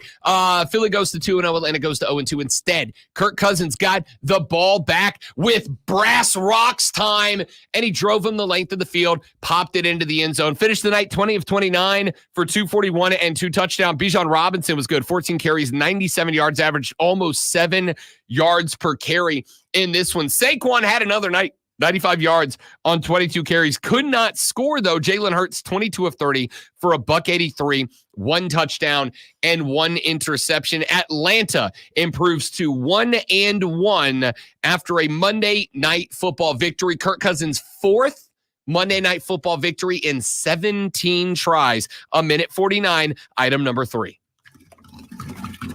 Bryce Young hitting the pine this weekend. Dave Canales announced last night during a press conference that the team has decided that they will sit last year's number 1 overall quarterback draft pick and instead go with the Red Rifle, Andy Dalton, who will get his first start since around this exact same time last year when he took over for an injured Bryce Young. This stat is wild, and it blows my mind that somebody went and found it.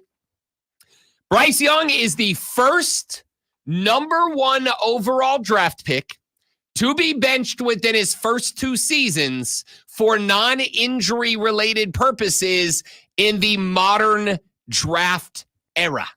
The first number 1 overall quarterback pick to be benched not for an injury in the modern era. Congrats on making history, Bryce. I mean, he absolutely did. Had a career bad day against the Chargers last weekend. A career low, 6.4 QBR. BY's QBR through 2 games is 8.3, by far the worst in the league amongst qualified quarterbacks. He is 2-16 as a starter, even though wins and losses are not a quarterback stat. They're tracked anyway. They lost to the Panthers and the Chargers by a combined score of 73-13 so far. Andy Dalton said that he did not know if he would get another opportunity, but looks to make the most of it. I can't imagine he wouldn't. And now the question is, do the Panthers come out, look dramatically different, dramatically better, and we put Bryce Young to bed just 18 games into his career? Or does Andy Dalton come out, also struggle, also play bad football, and maybe, just maybe, we say what Rob Brown's been saying the whole time, which is Taylor Swift, Carolina Panthers? Maybe it's you. 1 minute, 53 seconds. We take a break. I am Rob Brown, the great Malonzo on the 1s and 2s. We got to talk some college football when we come back on the Rob Brown Show on the Fan Upstate.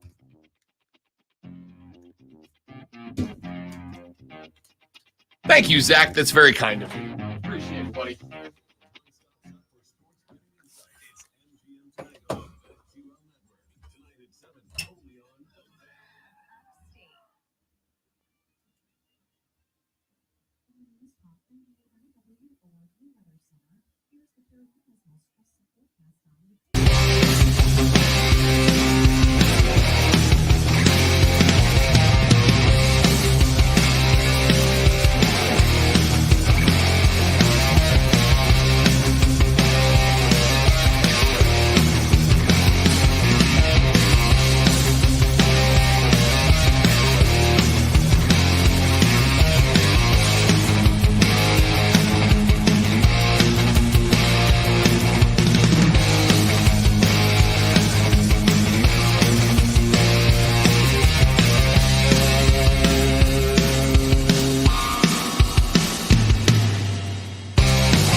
Braden, I genuinely appreciate that advice, man. We've been told that a couple of times, and we have both said like we are going to make some time to just sit and breathe and look around and take it in. But I appreciate the advice. I think it's fantastic advice.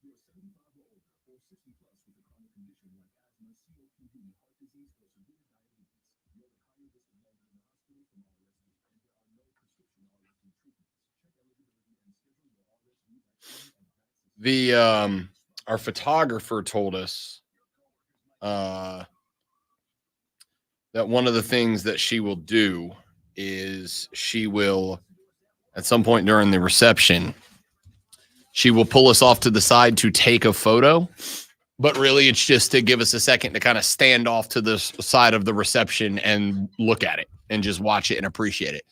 We also got told once you are done with the ceremony, before you leave, to turn and look back at the crowd and just take it in for a second.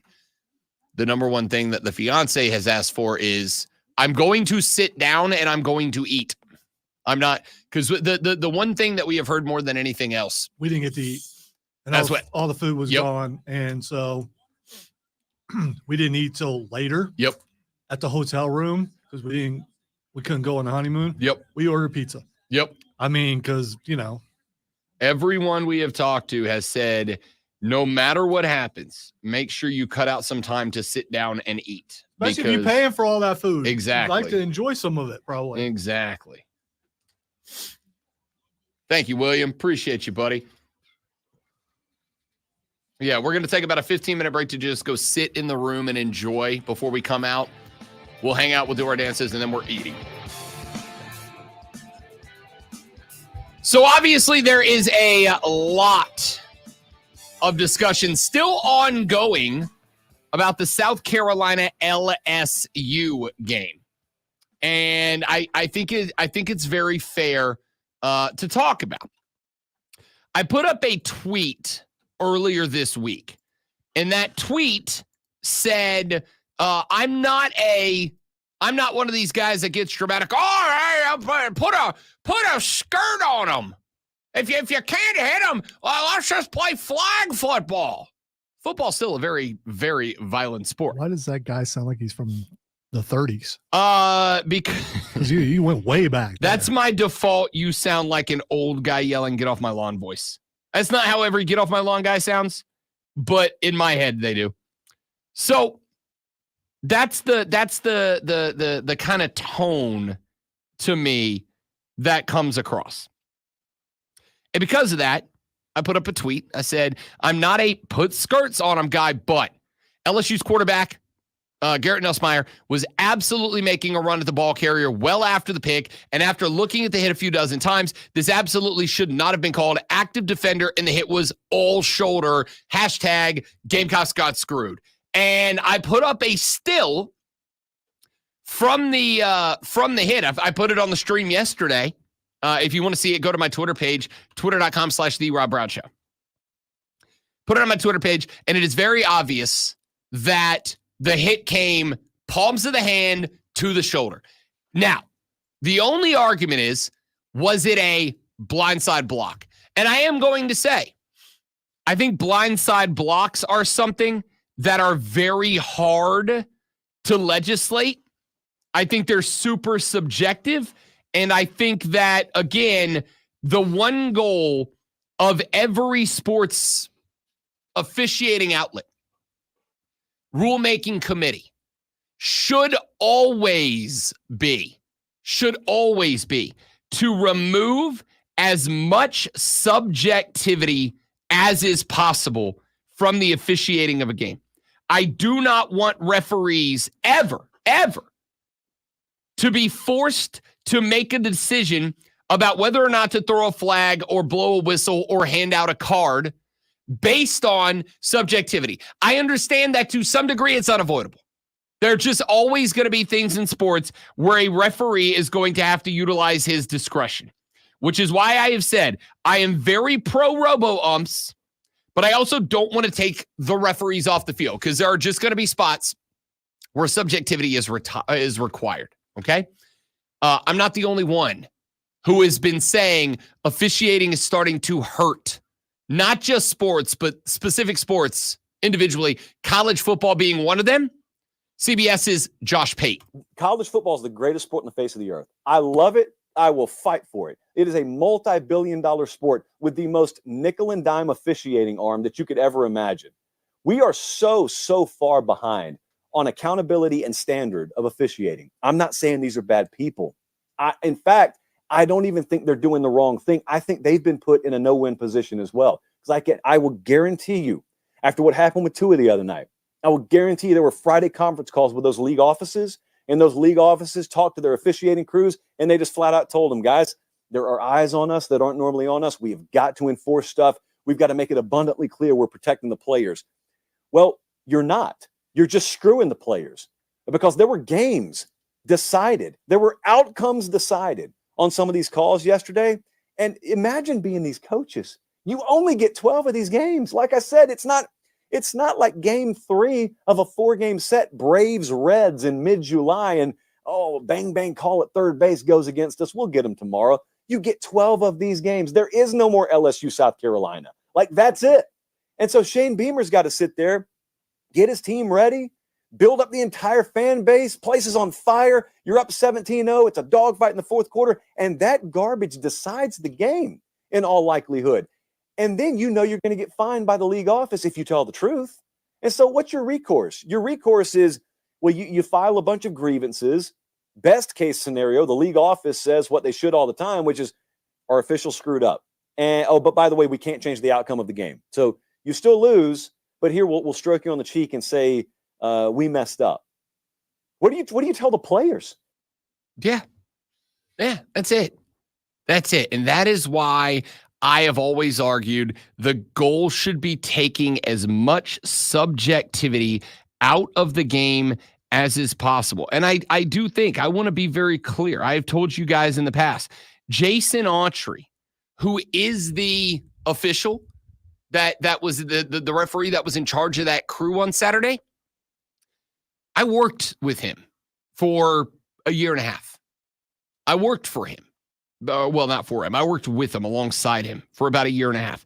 And I will tell you that Jason Autry is one of my favorite coworkers of all time. He is an incredibly nice human being. He is somebody who believes in accountability. He is somebody, and I can say this after having, again, worked with him personally. He is a dude that I watched people call his department and say, I have a problem. There were other department heads when I worked there. There were other department heads when there was a problem, they would call me and they would say, I need a press statement. I need you to write me a press release. I need you to set up an interview. Immediately what they started to do was to figure out, how do I make this about me? How do I take advantage of this situation? I can tell you for a fact, Jason never did that. You know what Jason did? Jason called whoever the hell he needed to call to get the problem fixed. The dude's a good guy. But I also think, number one, his crews have made mistakes. There was a game in 2020, the COVID year. A game in 2020, Arkansas and Auburn, if I recall correctly, where I want to say intentional grounding call was made at the end of the game. And the grounding call effectively gave Auburn a win. And after the grounding call, the Southeastern Conference came out and said, our crew got it wrong. You think they reversed the result of that game? Do you think they went back and changed it in the record book? Do you think they went back and said, actually, Arkansas wins and we're going to No, they don't. They can't. There's nothing that can be done. All they can do in that spot, and if I recall correctly, what they did do was apologize to Arkansas for the call being incorrect, and I think Autry's crew got suspended for a week. And what else do you do, right? But I also think the opposite side of that is what Pate just said. The opposite side of that is these refs who aren't bad people. They're not. At least, I can't say all of them. The one that we're talking about, not a bad guy. I like Jason a lot. I haven't spoken to him in a number of years. I feel like if I had Jason Autry's number, I could call him right now and he'd be like, I feel sick about this, right? Whether he believes the call was correct or not, he feels sick about the controversy because he doesn't like that. Autry stood in the room once. I was asking him questions about it, and he was telling me how with his officiating crew, one of the things that they go through every single week is their method of communications. They have down to a science who talks when and how. And he told me, watch me give calls. I'm very crisp, precise, and clear because I take this very seriously, and I think he does. But as Pate just said, and I think he's spot on. As Josh Pate just said, I think that they are put into some no-win situations. I think that because here's the thing. Flip that around. Let's say that hit on Nussmeier isn't called. Let's say that play stands. Eamon Wari takes it 102 yards back to the house, pick six. South Carolina wins the game. What do you think sports radio in Baton Rouge, Louisiana sounds like on Monday? It never would have been shown on TV, so no one would have known. I disagree entirely. If it wasn't a flag, it would not have been shown on TV. No one would have known it happened. It would have, only because images of the quarterback being Peter Griffined on the field, or if nothing else, would have gone viral. Somebody would have had it up. It'd have been seen. And I think you'd have woken up on Monday in Baton Rouge, Louisiana, and the Baton Rouge counterpart of Rob Brown would have been taking calls from a bunch of people going, I can't believe they didn't call that. We got screwed. They killed our quarterback. It was unnecessary roughness. It was this, it was that. The conversation would have been the exact same, but the opposite way had the call gone the opposite way. I think you're the only one on the station that feels that way. I had a conversation with Cole yesterday. I don't know what Diesel thinks about it, but In what world, if a quarterback takes a blindside hit, wasn't a quarterback. He's a quarterback who is playing. Lonzo, what position does Demario Davis play? Don't know. Linebacker. Do we say he's not a line? No, he's a linebacker who plays defense. When you throw an interception, you are no longer a quarterback. You're a defender trying to stop the ball carrier, who is now an offensive player, from scoring. That makes you a defender. You are not a quarterback after you throw an interception. You are a defender. When somebody gets in That's the back. why it's never been called in the history of football until last Saturday. If somebody gets in the back of my vehicle and gives me money to take them somewhere, my car's a taxi. It's still a car. It doesn't stop being a car because now it's a taxi. Is he a defender? Yes, still a quarterback. And so whether it's good or not, had that quarterback been laid out on the field, then in that spot, it would have been a conversation and the LSU fans would have been furious about it. They can't win. That's the point. Back after this on the Rob Brown Show on the Fan Upstate.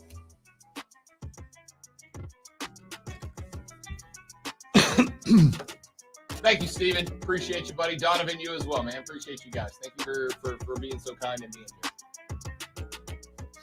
I can't take this disagreement. I quit. I have to produce now?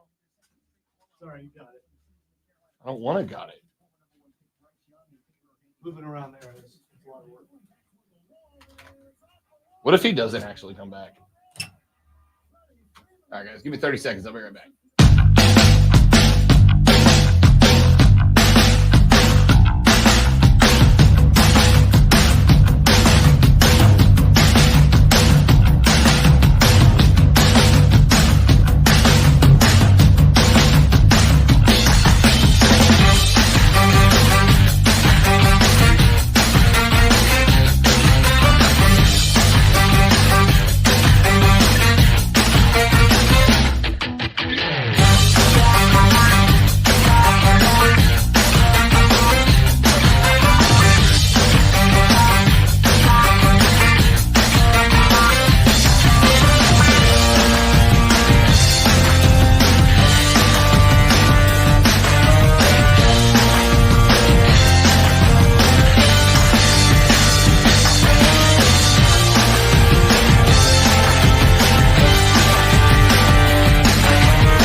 Nah, Steven, you don't want to be the guy replacing the guy. And that was the guy. You have 2 minutes. I have 2 minutes. No, you have a 2-minute audience, which is now 1 minute and 45. I just wanted to make sure it wasn't like 15 seconds. No. You're spending a lot of time not saying what you came Well, I in to think you just say. came in to say hi. Okay. All right. Visiting. Strictly speaking. Your shirt is awesome, by the way. Did you make it or did you buy it? No, it was somebody else made it and it was given to me as a gift. Okay. It was my sister-in-law, I believe, made the tie-dye t-shirts for like my whole family. It's a well done. I mean, for someone making it. Yeah. Yeah, this was the first black shirt that came out of, I'm sorry, this is the first non-black shirt that came out of my drawer. So this is what I put on when I got the call at 5:45 from Tom Steele saying, "Hey, WFBC's off the air." Oh no. So that's what we're doing today. It's not about you guys at all. You guys are fine. Yay! Yep. So. Is it lightning or was it? No, we don't know yet. Okay. Some sort of we've narrowed it down likely to some sort of STL issue, but the STLs on this end seem fine. Well, that reminds me. Later, if I get a chance, I need to show you this creature that's in my yard. I have a video. I don't know what it is. Bigfoot. It's like no, it's like a chicken hybrid. I'm calling it a gickin because it sounds like what this thing is. No, it's a mix between no, but that's a Razorback right there. from the body to the head is like a foot. So at first I thought it looked like something that someone had grabbed around the neck and just I don't know, dude. What I'm gonna need is for you to text that to me so we can put it on the stream and we can discuss and debate. Okay. I don't know how well the video is, but Doesn't I mean, matter. Isn't okay. that the only reason people still talk about Bigfoot is because there's All no. of the video is What was it? terrible. What was it? We don't have a 4K Was it shot of Hedberg? Was it Mitch Hedberg that says I don't think there's bad pictures of Bigfoot. I just think Bigfoot is blurry. Bigfoot. Yeah.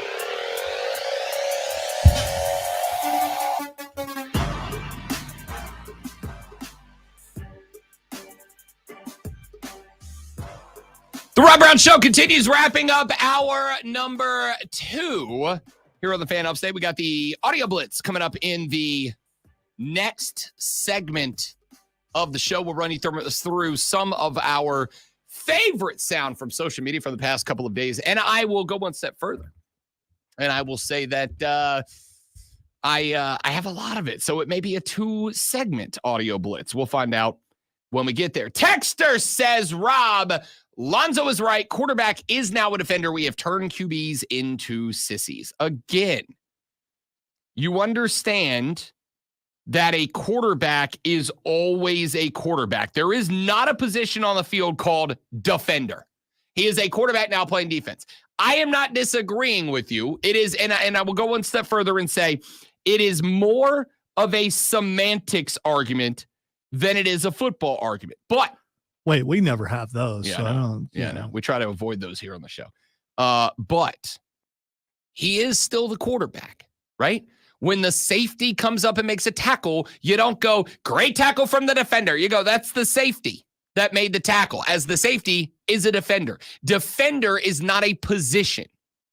It is a descriptor of what he is in that moment. And what I am telling you, and I think really what we should be saying in this position, and this is what I said yesterday, and I'll say it again tomorrow, whether or not you think it is right or fair or accurate or correct or whatever is irrelevant.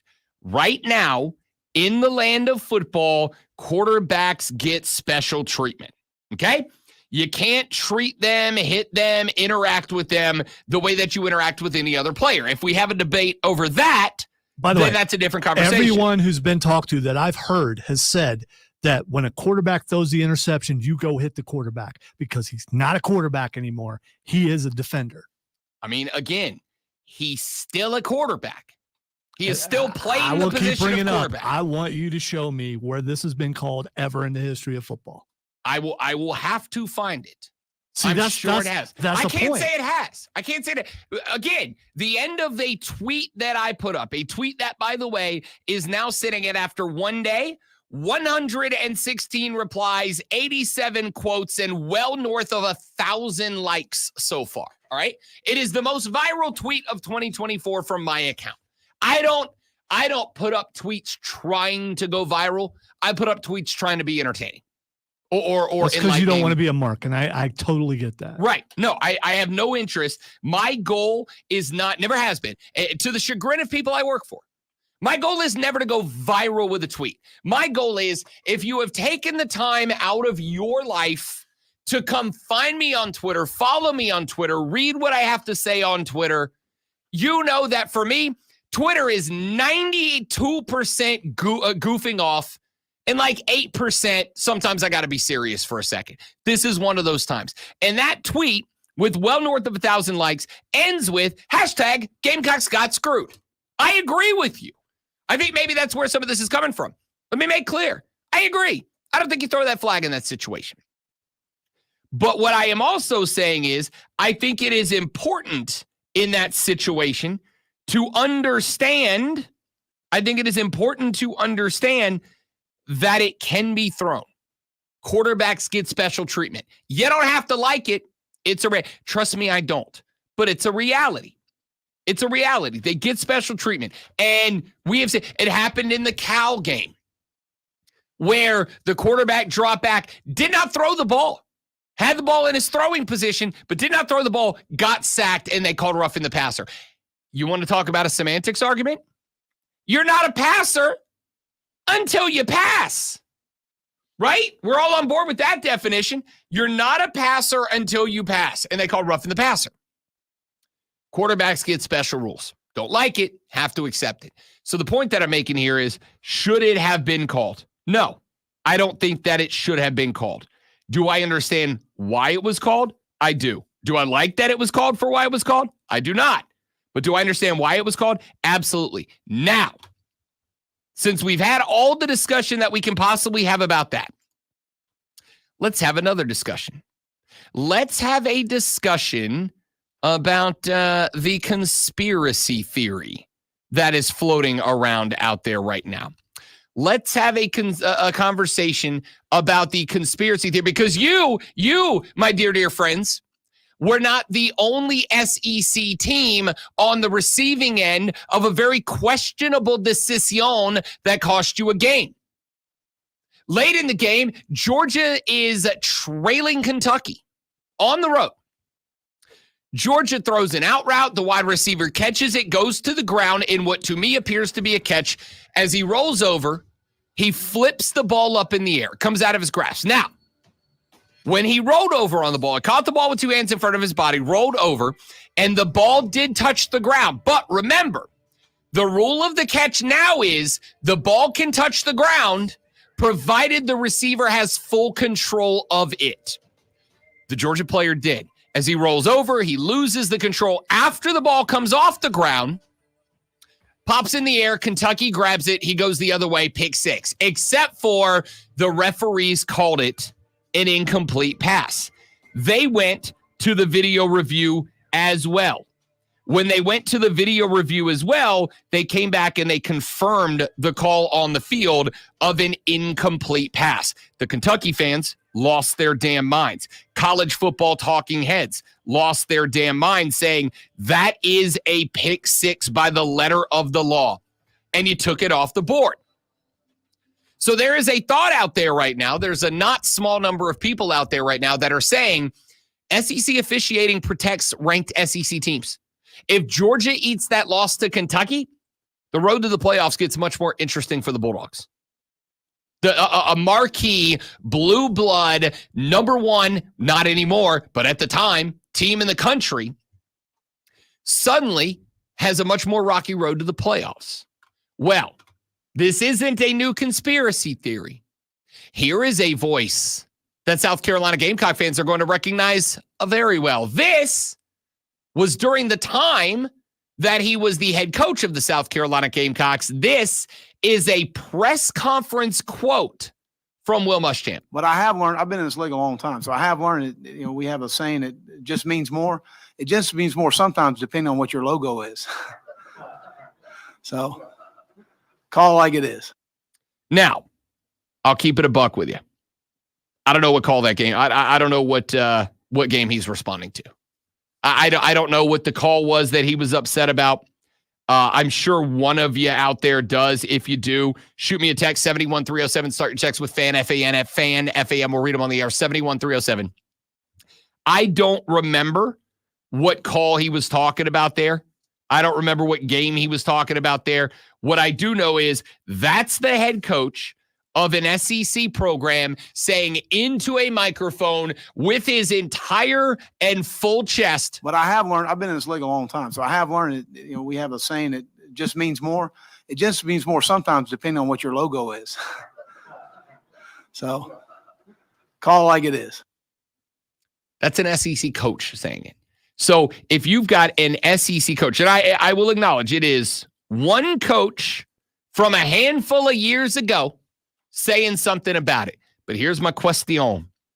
If you've got an SEC coach willing to eat whatever conference fine was coming to him for getting on the mic and full chest saying some teams get special treatment because of the logo, in what world do you think fans aren't going to buy into that conspiracy theory? In what world do you think fans aren't going to accept that conspiracy theory as perhaps having some element of truth to it? In what world, when you've got calls from officials that, as Lonzo pointed out, I'm not saying that call's never been made in a college football game, but I haven't been able to come up with one where it has. And I got terrible long-term memory, y'all. I'm gonna keep it a buck with you. Short term's not really there either. I got terrible memory in general, y'all. I'm gonna keep it a buck with you. I cannot remember another. I'm not saying it's never happened. I hope one of you does and can send it to me to prove my point. But if it had happened to your team, you would remember, because you can never forget the New Orleans pass interference call. So you mean the worst and most egregious missed call in the history of the National Football League? You are correct. So I at least know it's never happened in a New Orleans game. Not only that, again, when you bury me, put Bill Sonovovich on my tombstone so he knows, and his family knows, and his family knows, and his ancestors 500 years from now still have me calling a son of a Vinovich on the tombstone. I need him to know, all right? But the point here is, no, I can't remember a time it's happened. Again, never saying it's never happened, just can't remember a time that it has. And because of that, there are fans, Gamecock fans today, Kentucky fans today, who believe that officiating decisions are sometimes made in order to protect the SEC teams that have the most to lose. And again, keep in mind, the amount of money that the conference makes is impacted and affected by where the teams show up in the postseason, where the teams show up in the bowl games, where the teams play. Do they play in playoff games? Do they play in national championship games? So it would make sense if they have any level of control over it at all. It would make sense for the conference and the officials who are paid by the conference to want to make sure that the teams that are the most likely playoff teams, of which LSU and Georgia are two of them, get as many advantages as they can get. I'm not saying that is what happened. I'm saying that is the conspiracy theory that a lot of Kentucky fans and a lot of South Carolina fans are kicking around right now. And what I am saying is it kind of makes sense. When I've had at least one SEC coach off the rip that was willing to full chest into a mic at a press conference, knowing there were probably a few dozen thousands of dollars coming out of his pocket for saying it, was willing to say, it just means more, ... depending on your logo. I'm not mad at fans who believe that there is a conspiracy theory out there to protect the Georgias and the Alabamas and the Texases and the LSUs of the world. Now, ladies and gentlemen, the University of Georgia of Sports Flashes, Lonzo. Wow, I would rather be the Ohio State of sports lashes. Kirk Cousins led his Atlanta Falcons to victory over the Philadelphia Eagles 22-21 last night with a game-winning drive in the waning moments of Monday. Cousins was 5 of 6 for 70 yards on the final drive and 20 of 29 for 241 yards and 2 touchdowns in the game. Bijan Robinson led all rushers with 97 yards and on 14 carries. The Carolina Panthers will be led into their Week 3 contest with Andy Dalton replacing Bryce Young under center, making Young the first quarterback selected number 1 since 1967 to be benched in his second season for a non-injury. Young is 2-16 as a starter and carries an 8.9 quarterback rating after 2 games, by far the worst in the NFL. Tune in this Friday at 7 p.m. as the Burns Rebels head to Wade Hampton to take on the Generals. It's Burns versus Wade Hampton right here on your home for Burns Rebels football, The Fan, Upstate.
I sent you the video on Messenger. I saw it. It's definitely a turkey.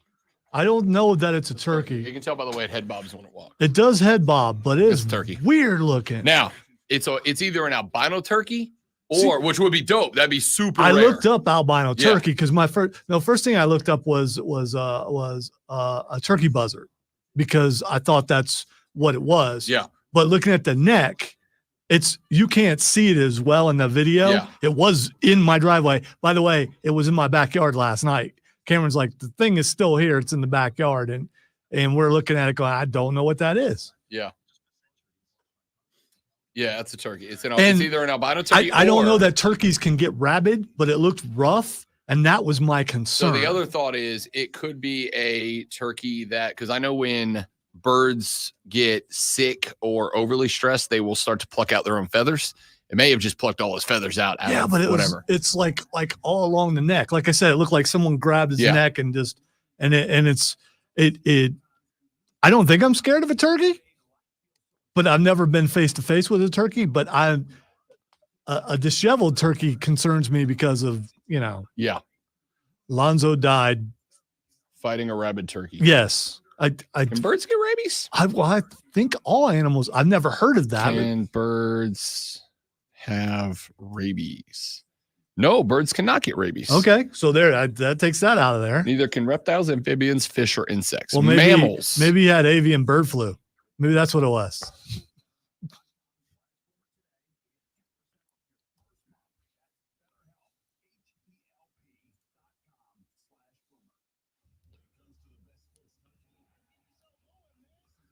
I mean, I got my garden snips, which I'm lazy and haven't put up. They're just laying in the yard. I can just pick those up, and if it comes at me, I also have my pole saw, so I can just Goku power pole that thing and just hit it from like 10 feet. I don't want to kill it. Was not something I would expect seeing in my driveway. But again, not that surprised because of where my driveway is. QC in the first break. 10-4.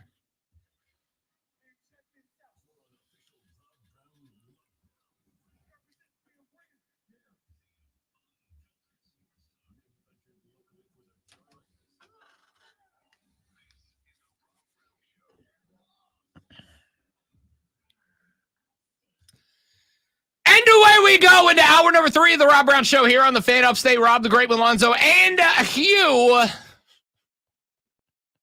It's the Fan Upstate. I need you all to go ahead and make preparation for the next segment because we got a thing. Lonzo saw a creepy animal in his backyard. He took kind of blurry, shaky Bigfoot-style footage of it. I'm going to play it on the stream for you in the next segment. I'm 99% sure it's a turkey, but it's white. It's a white turkey. So I don't know if it's an albino turkey that plucked its feathers out. Maybe it's sick. We don't know. But I'm going to play the footage, and we're going to see if we can confirm for the Great One that it is indeed a turkey. We'll do that coming up in the next segment. But for now, it's time for the Audio Blitz, our favorite audio that we have picked up from around the sports world over the past, I'd say 24, but we didn't do it yesterday. So 48 hours. Ladies and gentlemen, we're going to start with some audio that I played earlier this morning. Not going to spend a lot of time on it. It's just my favorite joke. Dan Orlovsky brought the jokes to Get Up. All right. What type of coordination did Whitney Houston have? What type of coordination did Whitney Houston have? Hand Coordination. Okay. First take down. What type of coordination did Whitney Houston have? Hand-eye. Just A+ work. So the question is for that, because I know they have to go through production meetings and everything. I don't think they do rehearsal. So who knew he was doing that? No, he did. He 100% sprung that on You him. don't think Greeny knew? No, I would bet you he asked for like 10 seconds. He was like, I need 10 seconds somewhere. Just give me 10 seconds to throw in a joke. And in fairness, that show's 4 hours long. And so he they got time. He is one of the stars of the network. For sure. So, Orlovsky's everywhere. Yeah. So if he says I need 10 seconds, they're gonna find 10 seconds at the end of the segment. Fantastic work from Dan Orlovsky. He wasn't the only one having a good time on TV yesterday. Over on Fox on FS1, Chris Broussard and the boys were going up and down and giving out grades from their performances over the NFL weekend. Broussard decided to hand his grade to the Dallas Cowboys, but did so with a little bit of help. I figured, what better way than to give them the grade than to do it who that style? Brothers, let's do it. Yeah, baby.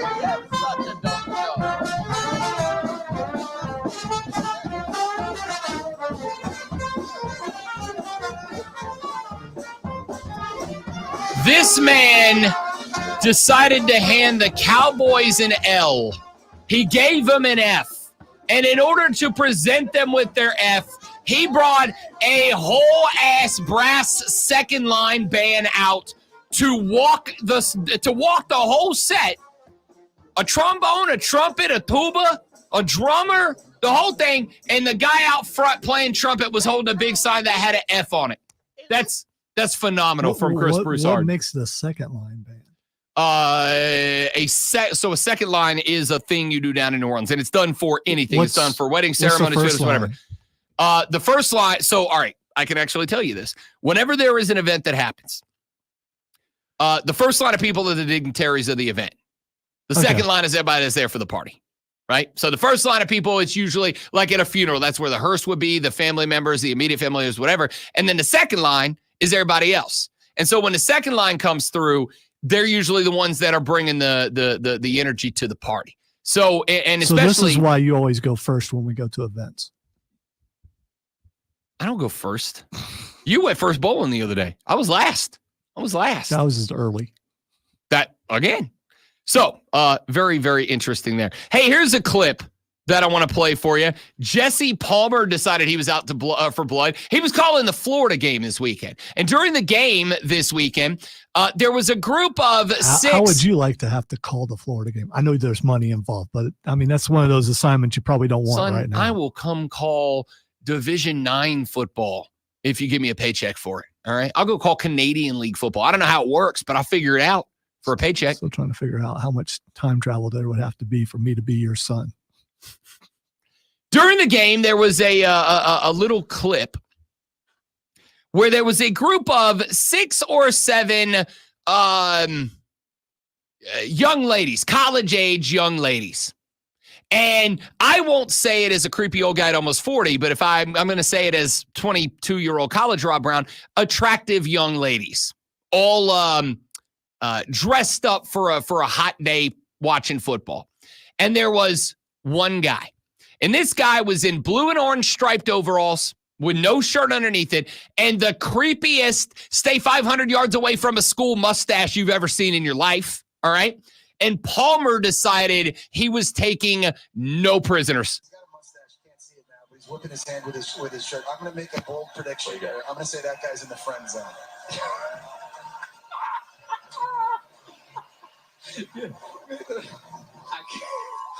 Listen, you are a top analyst. I'm just going to say, you know how to give analysis. Years of relationship and dating. I see it up close and personal on my other job, and I think I'm going to say he's a good listener. Bachelor Nation is in desperate need of this kind of analysis, Katie. Don't kick a man while he's down, Jesse. Leave him alone. No, I think he's a great guy. I didn't say he's a bad guy. I'm just saying I don't think he's dating anybody in the shot right now. I think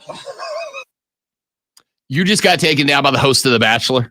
Yeah. Well, that poor guy is that. I hope. Who's the that, play-by-play guy? Is that Testador? I don't know. Trying to figure out who it I was. think it is, but I don't know. Here's what I do know. What I do know is, and I've never said this before, I hope that guy's not in a fraternity. I hope that guy has no friends outside of those girls because he is never going to hear the end of it. There is one way that this guy can utilize that to his advantage, and that is if one of those girls gives him a sympathy. If one of those girls sees it and they're like, oh, John, I am so sorry that the host of The Bachelor put you on blast to America during the game on Saturday. Why don't you come over tonight? Let me make it up to you. That's the only way out of this. If that man's got dude friends in college. It is Testador, by the way. Beautiful. That's I thought I recognized his laugh.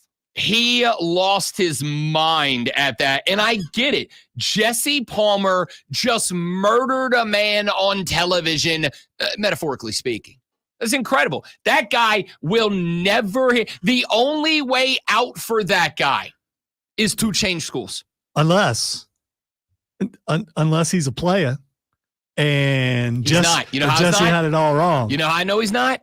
Because he was that guy in that crowd. That guy looking the way that guy looked, acting the way that guy liked, that guy was acting, that dude is not like, I can pull any of these 6. That guy is, hey, me and the girls are going to a game, and we need somebody there to watch our backs. Will you come with us, John? And John went, yes, ma'am, I will be there, whatever you need. In fact, I'll buy all the tickets for you. You know, this could be a controversial statement. I hope I don't get in trouble for this, but maybe he's the pimp. He's not. Go find the video of this and you'll go, oh, okay, no, he's not. Okay, no, he's not. Texter said, Rob, the friend zone clip hits home hard. LOL. Oh, dude, trust me. Sorry for you. Hopefully you have better luck in the future, Texter. Trust me. I promise you it resonated. There's a picture of me. From homecoming my senior year. All right, I'll give you the real quick nuts and bolts and we'll get back to the audio. There's a picture of me homecoming my senior year. tucked out, looking real good. Arms around 1, 2, 3, 4, 5, at least 7 very attractive young ladies from my graduating class. Okay. Last year was my 20-year high school anniversary. And there was like a Facebook page and people were posting photos, and one of the girls put up that photo, right? And it's me. And like I said, the head cheerleader was on one side, the class president on the other, smoke shows. Okay. And the lady friend saw it and she's like, something you want to say about your high school career? And she was being sarcastic, right? Like she doesn't care. It was 20 years ago. She's being sarcastic. And I went, oh, you don't even know. I dated none of these women. I kissed none of these women. I fooled around with none of I had nothing romantically with any of these women. And it's not because I didn't want to. I was a hornball as a senior, just like everybody else. Not because I didn't want to. Not because I didn't try. One of them to the left, the head cheerleader, my best friend, asked her to that homecoming. You know what she said to me? No, already got a date. Sorry. She went there with beef. She went there with beef 1. Beef 2 was Jacksonville. Beef 1 was high school. His name was Keith. Hated that guy. By the way, he was so pretty. I'm watching this dude. This dude's not even with those girls. He's just sitting in a row in front of them and just happens to be wearing the same stuff because he's a Florida fan. I don't believe he's with them. That dude. Unless there's an extended video where he's actually in the same row they're in. I mean, it was a good burn by Jesse, but as somebody who did not find a way to navigate out of being, this is my best friend, Rob, until my second year of college. As somebody who didn't figure out how to get out of the friend zone until my second year of college, that dude's living in that. Jesse's exactly right. Exactly right. All right, let's keep going on. I got a few more that I want to play for you. Let's go to, you know what? We played this one yesterday. I don't care. Let's play it again. During the Packers game, you'll hear it. Yeah, I asked Malik why he didn't throw the ball on that third down, and he told me that Josh threw up on the ball. I was like, that's the first time I've ever heard that. Matter of fact, the official came over to me, Sean came over to me and said, you know, we saw your center thrown up on the ball. Do you want us to take him out next time? I said, absolutely. Please do that, because, I mean, you're talking about a critical situation, and it's third down, and I've never had a throw with vomit on a football. So I don't know. I don't think Malik probably didn't appreciate that. Josh Myers, the center for the Green Bay Packers, got down to snap the ball to Malik Willis, and right before Malik called for the snap, he exorcist-style projectile vomited all over the football, then snapped it to Malik. Malik then realized, oh, this ball's wet and a little chunky, and just had to take off running because he wasn't going to be able to throw it. Did you ever see the movie Replacements? I don't know why I didn't think about this yesterday. Oh, that's a good call. You know that happened in Replacements. It did. The center, Jumbo, ate all them deviled eggs. It just threw up all over the place. You a deviled egg guy? I love I love deviled eggs. You know what? If they're made right. I'm okay with potato salad, but you know that's all that is in the deviled egg. It's just something about the paprika. Do you I gotta have it. Double it up. That paprika, just the daggum paprika. Double it up. Yes, love it. Are your deviled eggs Cajun though? I mean, do they have a kick to them? I can make them that way. Yeah, I can absolutely. I don't think I've had Cajun deviled eggs. Just a little touch of cayenne right up on top, Sha. Let's add that to the list of things that you're going to make and bring in that you haven't over 4 years. Furman Seb texts the show. Furman Seb said, as a friend zone expert, seasoned veteran, and future first ballot Hall of Fame friend zoner, sending thoughts and prayers to that fallen friend zone soldier. You get it, Furman Seb. You get it. You've been there. Some of us lived in there. Some of us, it didn't take me till 40 to get married because I wanted to. All right. Took me this long to figure it the hell out. Took me this long to figure out how to not be my best friend, Rob. So you get it. You get it. All right. There's this thing that I did. Just don't have any friends. And then you don't have to worry about being in the friend zone. No, I loved, and for the record, all those girls I talked about in the picture, love them all to death dearly. Still, 4 or 5 of them I'm still friends with. By the way, I had plenty of friends growing up, but I had never had a girlfriend. Oh, I had all of them. I've never been in the friend zone before. You needed to know. I also have acute shyness, so that could have something to do with it, but I've never been in the friend zone. I I did not. If a dude needed to know if one of the girls in the school was interested in him, they came to ask me. You want to know what the worst part of the friend zone is? When you're attracted to the girl and she goes, "Hey, I need to talk to you. Is Keith single?" Oh God. That's why I felt sympathy in my heart for that cat. All right. This is Wisconsin coach Bill Callahan and his opening comments in the press conference after the University of Alabama whooped that trick by 31. Well, I'll give you guys the same message I just gave them. If you haven't had your ass whooped before, you just did. And it hurts and it's not easy. But in this game, that's going to happen. And it's a part of the game. It stinks. It doesn't mean you didn't work hard. Didn't mean you didn't prepare. It means you didn't get the job done. And whether it's a 1-point loss or a 34-point loss, it's a good old-fashioned ass whooping at home, which hurts. Yes, it does. Can I tell you? You know, I'm very fortunate. I had a wonderful, wonderful father. I had a fantastic dad who did so much for me and taught me many life lessons, and I carry all of them with me to this day. There was one he gave me specifically. And I remember it very well. There was one he gave me specifically after a basketball game, as a matter of fact. We're talking about whoopings or we're talking about advice? Yes. Yes.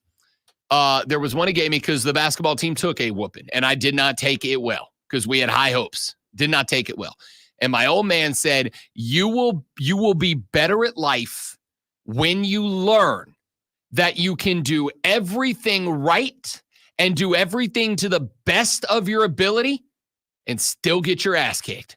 And when you learn to accept that reality with humility and grace and be able to continue thinking and moving forward, you will be better off for it. And I've had to lean on that a number of times. Sometimes you can do everything right, do it 100% to the best of your ability, and the other guy's just better than you are. How cool it must be to have someone give you advice when you're growing up. Well, that's what I'm here. I'm here to help you now, Lonzo. Yeah, I'm here to give you that advice now. It's a little too late for me. I'm here to help. All right, you got time. We can make you a better man, Lonzo. Ain't nobody whooping this booty. That's all I'm saying. And the very last one for this version of the Audio Blitz. This weekend, actually late last week, Tom Brady flew over to Wales, the country, not the animals. Of course he did. Flew over to Wales to go hang out with Ryan Reynolds. By the way, he could have flown over Wales while flying to Wales. To Wales, that's correct. It's possible. Flew over to Wales, going to Wales. Flew over to Wales to go hang out with Deadpool and Rob McElhenney. They own a soccer club called Wrexham SC or FC. Obviously, if you have a TV, you know about Wrexham. All right. It's arguably the most famous soccer club on, or at least in the United States right now. Well, Tom Brady, as most celebrities do, they go visit Ryan Reynolds. They go to a Wrexham game and the Wrexham fans celebrate them. Not Tom Brady, who was serenaded by the Wrexham fans.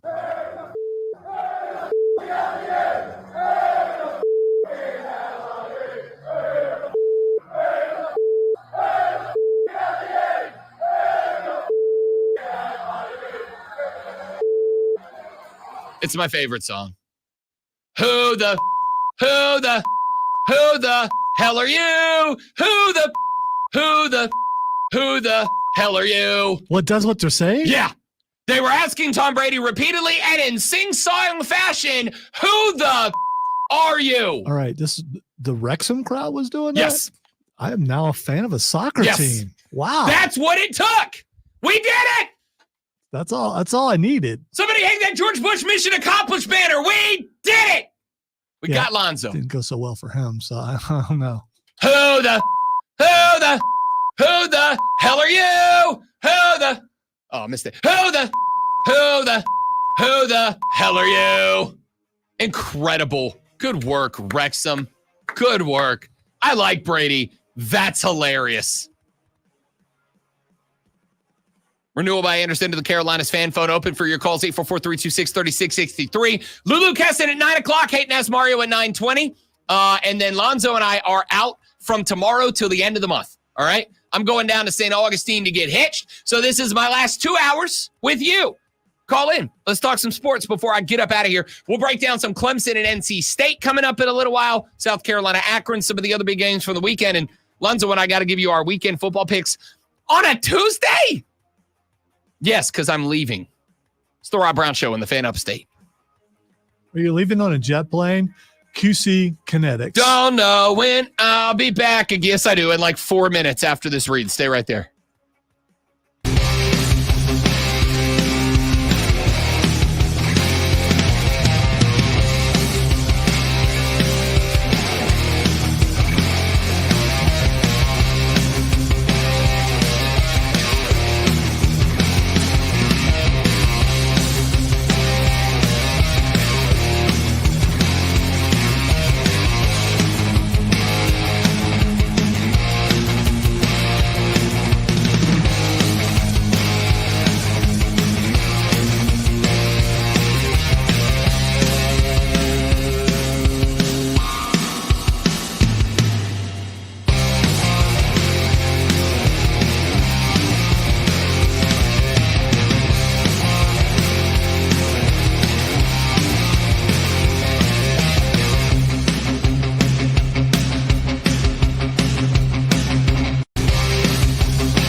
Who is this again? Liam, Lyam, McKinnon, Striker, Greenville Triumph.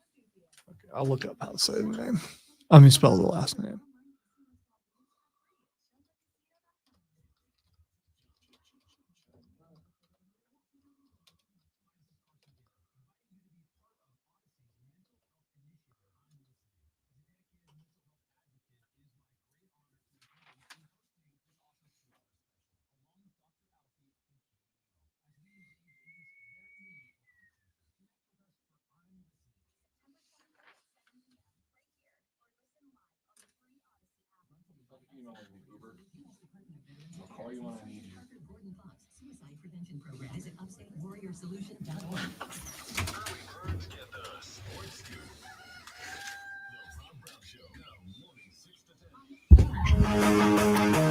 We talked a little bit of football. I told you it's going to be a slow process winning the great one over to becoming a footy fan. It will happen. Probably not to hurt that Wrexham FC was asking Tom Brady, who the are you? You know what else is going to make it easier to make Lonzo a footy fan? If we can get him to come out and watch our next guest play a little football for the Greenville Triumph. He is a striker, a front man, and a guy who, I got to tell you, he might have to deep dive the celebration playbook to come up with some fresh sellies as many times as he's found the back of the net. Forward for the Greenville Triumph, number 9, Liam McKinnon, joining us here on the show. What's up, big fella? How we feeling? Hey, how you doing? Real good, brother. Not as good as you. If I could put 11 goals in a season, I might have made something out of myself. What a season, bro.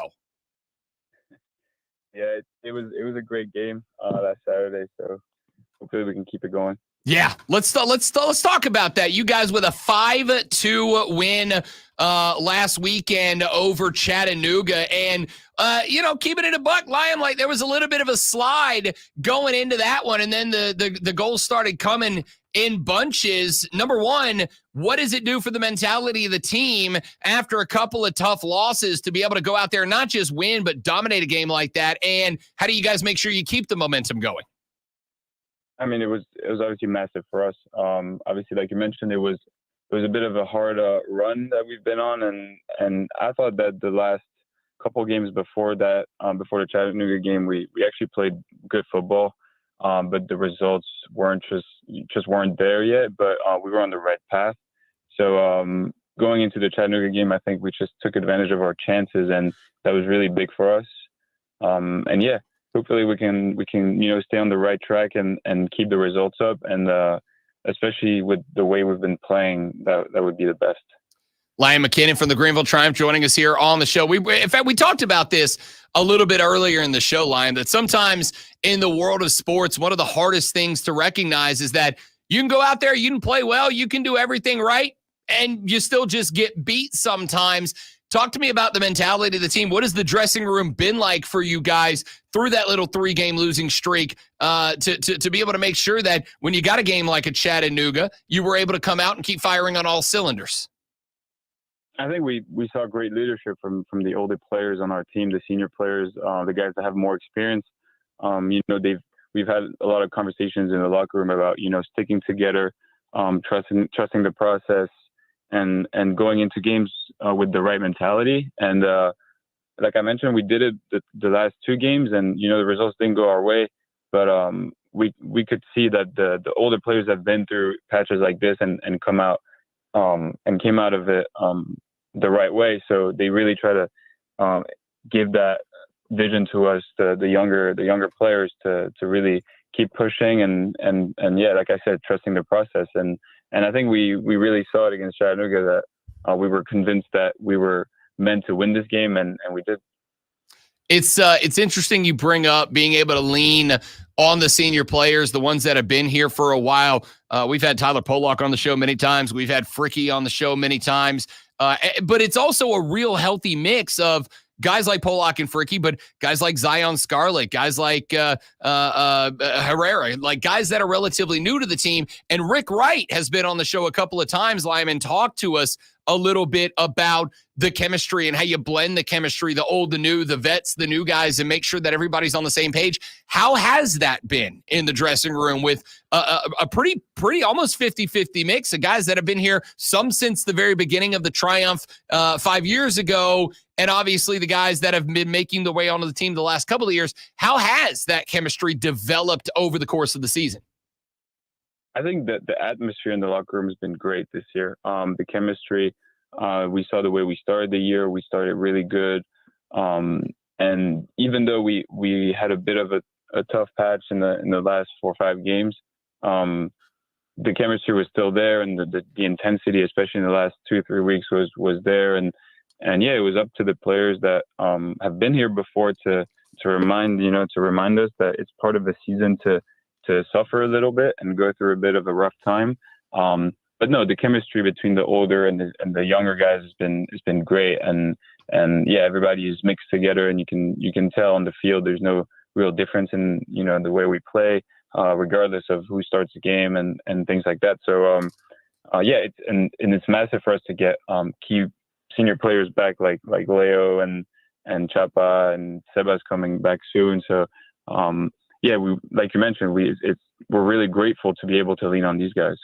We are talking to Liam McKinnon. He is a forward for the Greenville Triumph. The Triumph back home this Saturday night. They will be at Paladin Stadium taking on Central Valley. We'll talk about that game here in just a minute. But Liam, continuing to look at the season, I think one of the things that Triumph fans have been very excited about this year is there were some spots last year where the goals weren't really coming the way that you would have liked them to. There were a lot of very, very good contests where Greenville was playing on the front foot but just couldn't find the back of the net.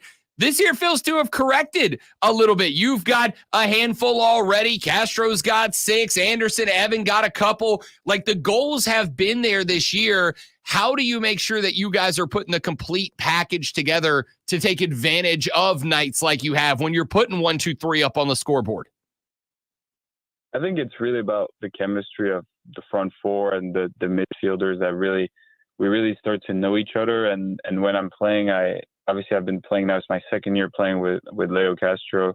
So we definitely have more chemistry. We already did last year, and this year I really feel like I understand his game. He understands mine. The other guys up front, same thing. We've really been able to assist each other, make the goals easier for the guy who is to finish the play. So I think that's massive.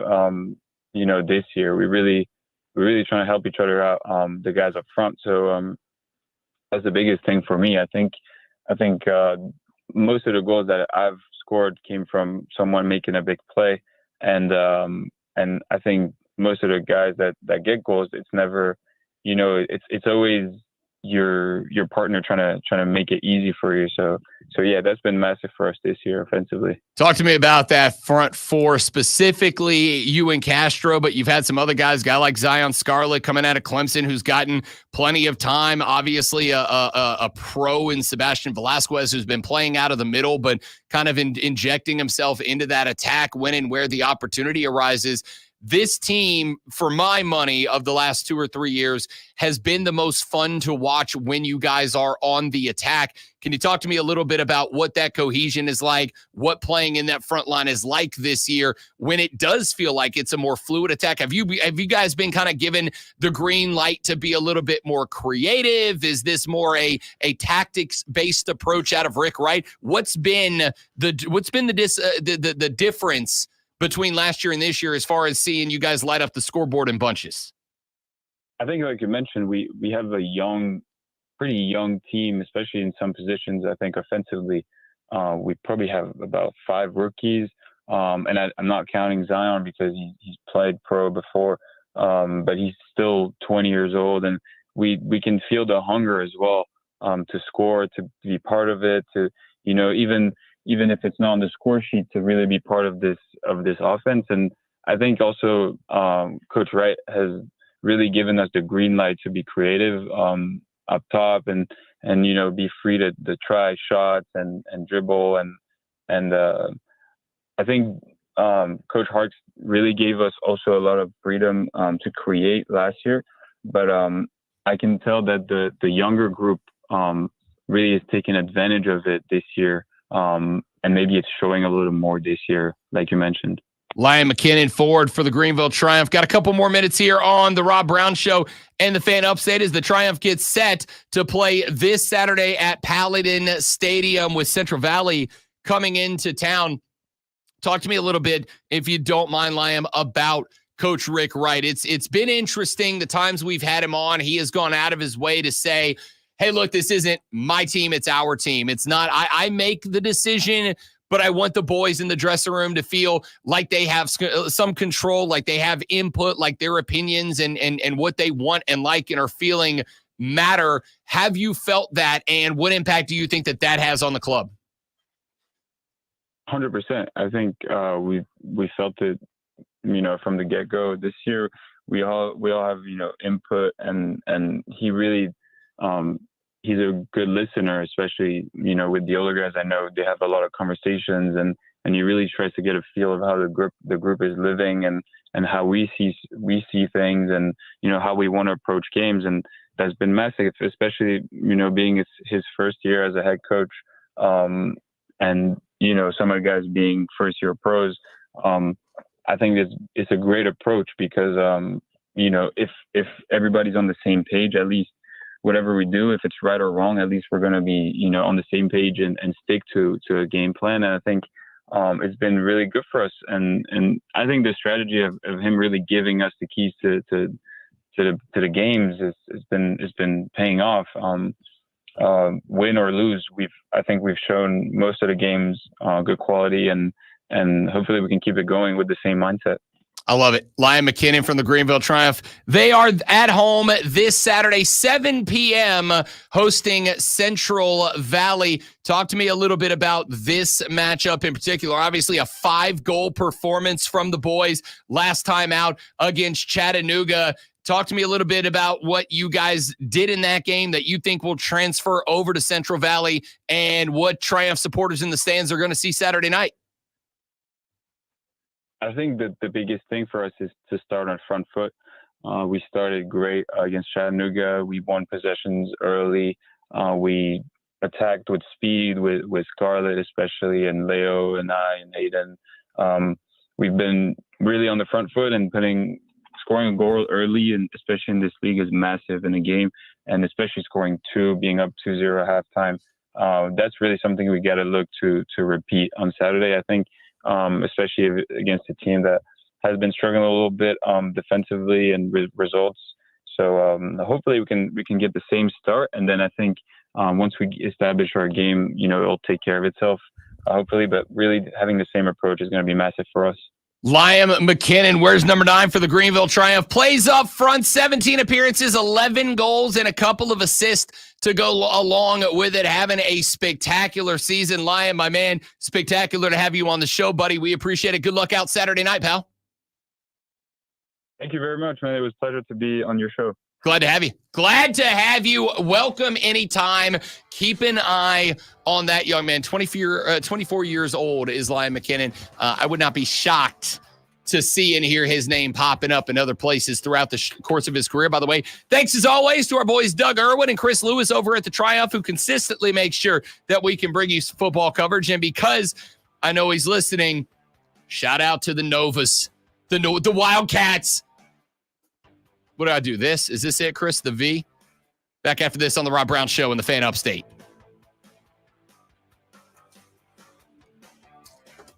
Take that down for a second. Sure. BRB, kids. Don't go anywhere. I got to fix my camera anyway. It looks drunk.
Augustine, Florida, to get hitched this weekend. Exotic. Exotic. Yeah, St. Augustine, Florida, to get hitched this weekend. So I'll be out tomorrow through the end of next week. We'll return on Monday the 30th. And I do want to take just a minute to thank all of you. You guys have been incredible. You have been so kind. You have been very tolerant of me and everything that's been going on leading up to this little celebration this weekend. If it was up to me, and it's not, if I had the resources and I don't, I'd just throw it here and invite all of you. All right. But that's not a reality because shut up. Weddings are expensive. I had no idea. I had no idea. I had no idea at all. So I did want to take just a minute to say once again, as I try to every now and then, thank you all for everything that you guys have done for me. Thank you for allowing me to continue to do this goofy ass job and call it a job. Thank you for allowing me to live a dream. I thought when I left Jacksonville that this dream had come to its conclusion. I thought that my time in broadcasting was over.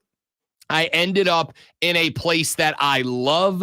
I ended up in a place that I have fallen in love with. I have ended up in a place where I have fallen in love with a spectacular woman that I am very fortunate to be able to spend the rest of my life with. I am so incredibly grateful to all of you that again have allowed me, have facilitated this goofy career that I have found myself in. So please know, and I mean it, it sounds like a joke, it's not.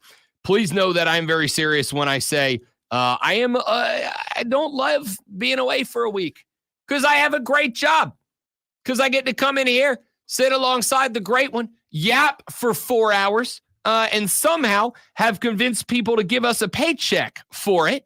So I don't love being away for a week. This is, however, the best reason ever that I have been away for a week.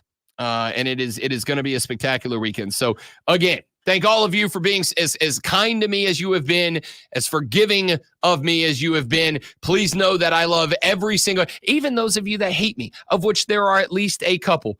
Please know that I very much appreciate all of you. You're all spectacular people. I say it at the end of every show, and I mean it at the end of every show. You guys are fantastic. This area is the best place I've ever been. Aside from my actual home, this is the only place I've ever actually called home and called it home and meant it. I love it here, and it is only fitting that it took me to get here to find the someone that I will spend the rest of my life with. It happened, and I believe it happened because I am here with you guys. When I got here, I was, if I'm keeping it a buck, not in a good way, not in a good place mentally. I was faking it to make sure I got a job that I could just keep doing what I wanted to do.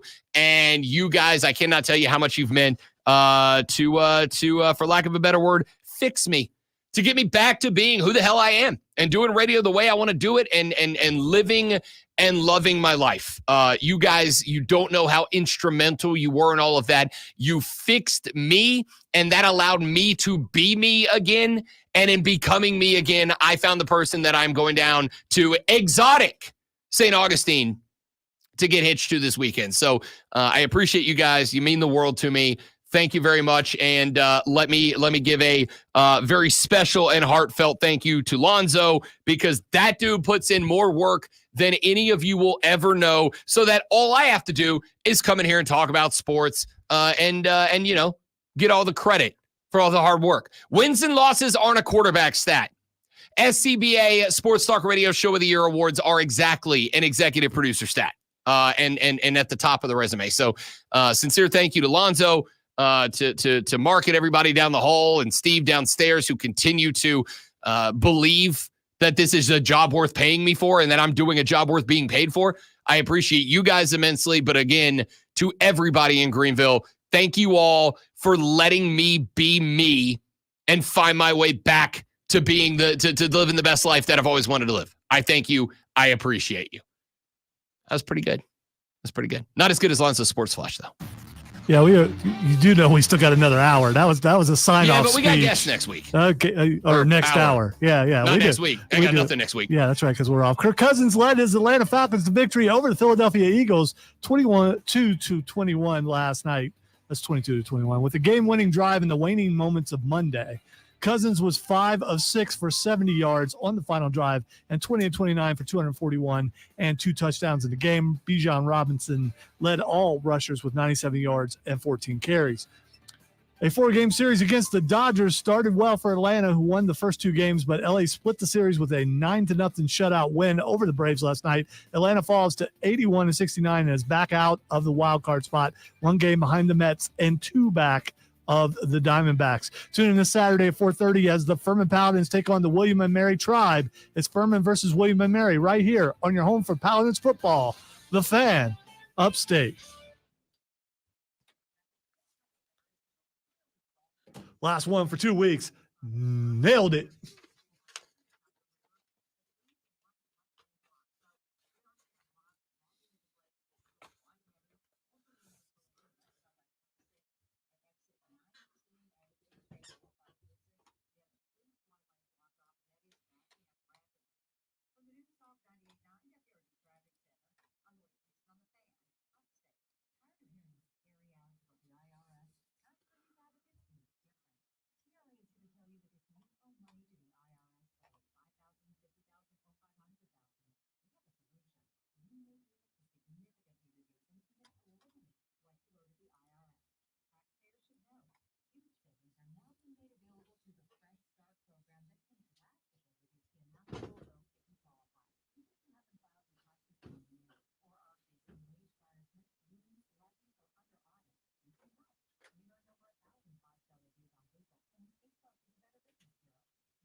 I'm getting voicemail. I hope I'm calling the right number. Lula?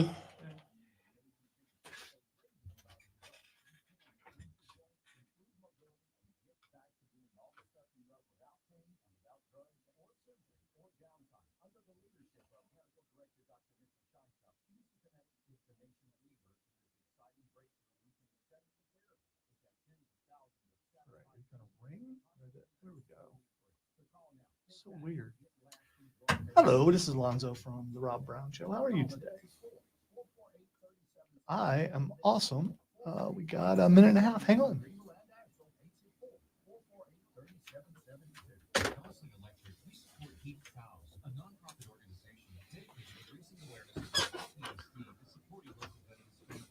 Sometimes the phone just doesn't ring. It just sits there and you're trying to figure out, okay, is it going to ring? Is it not going to ring?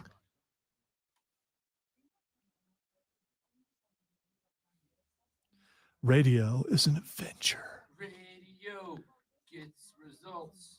Radio gets results. That's radio. Forgot about that. Do you remember that? Yeah, I do now that, yeah.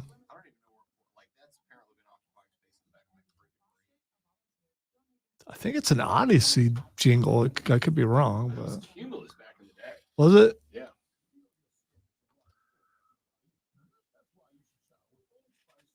It played back when I was doing political talk radio.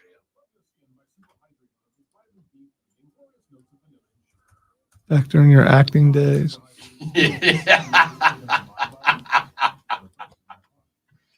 Not unfair.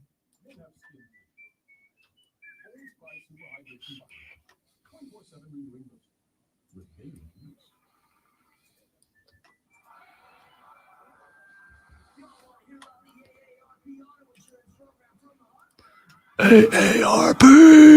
Woo!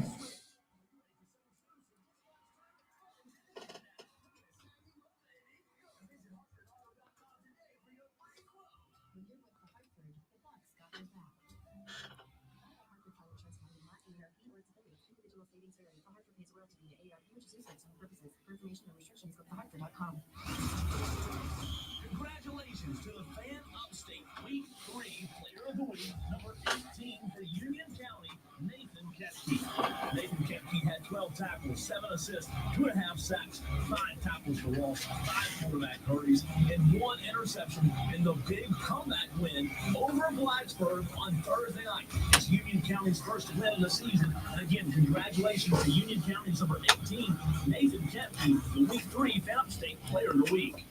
WORD Spartanburg. WFPCH and Creekville, the official sports voice of the Upstate Fan. Mad World next break. Mad World next break.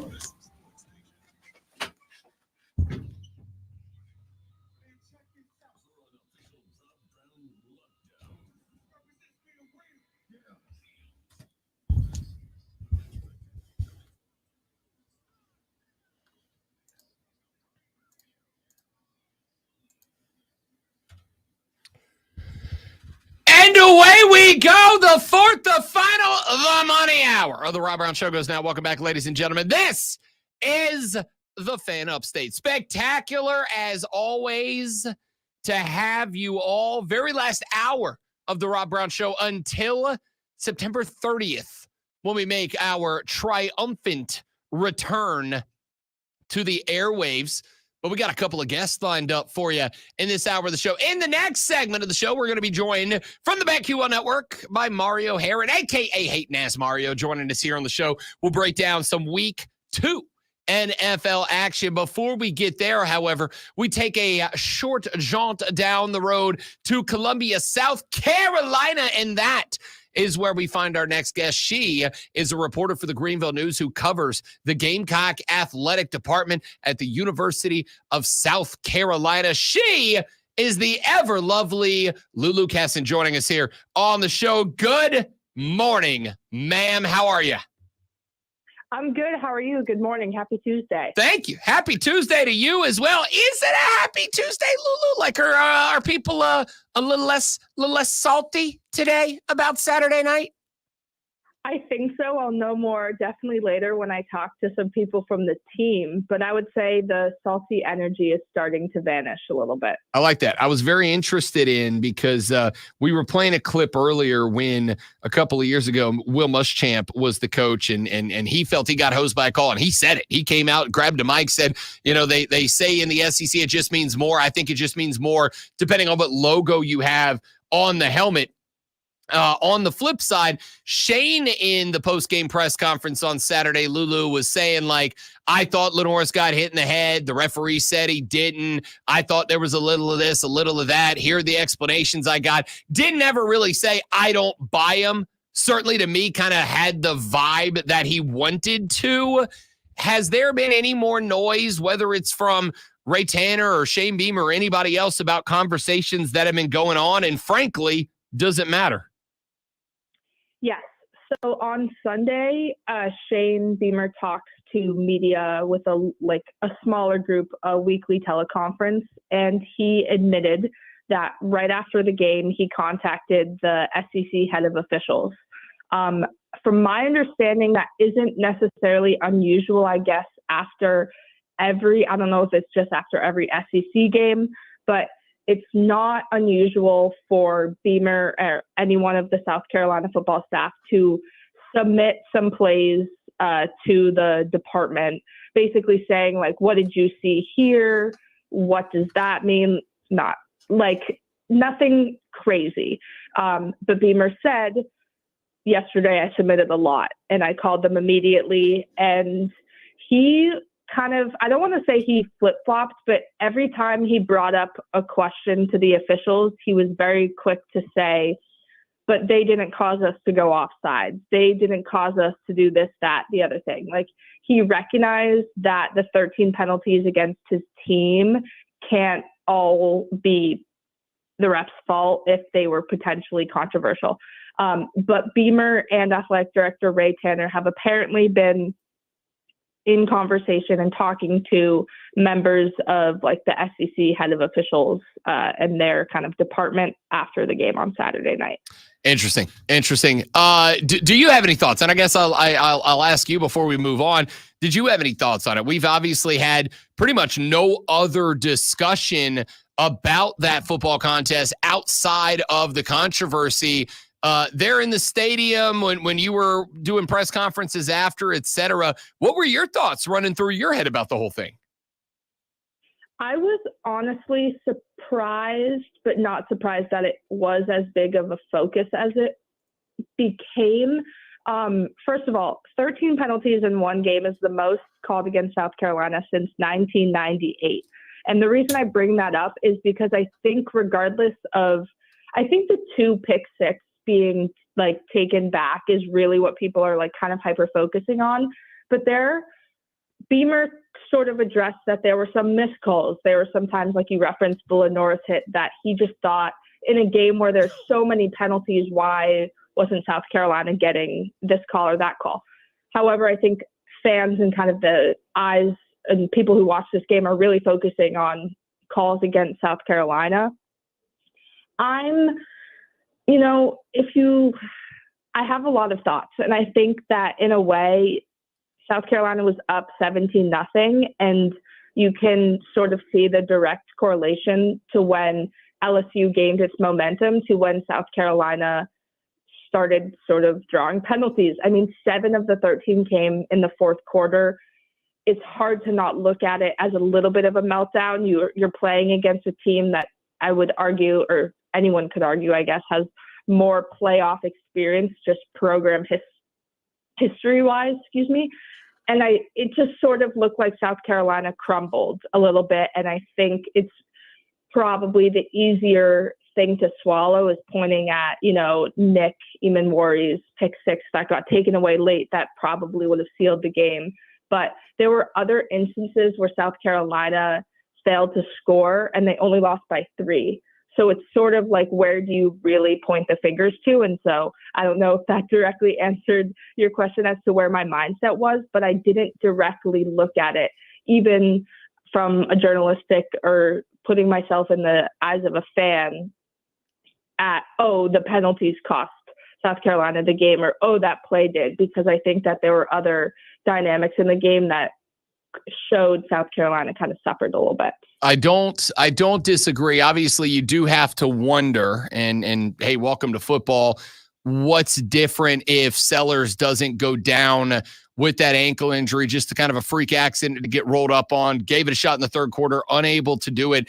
What was the difference between the offense when Sellers was out there and when Robbie Ashford was out there? This is a young man in Ashford, transfers over from Auburn, that Shane Beamer spent the offseason with very high praise for. He's got SEC experience. He can do just about everything Lenoris can do, et cetera, et cetera. What changed, in your opinion, in the offense from the switch from Sellers to Ashford?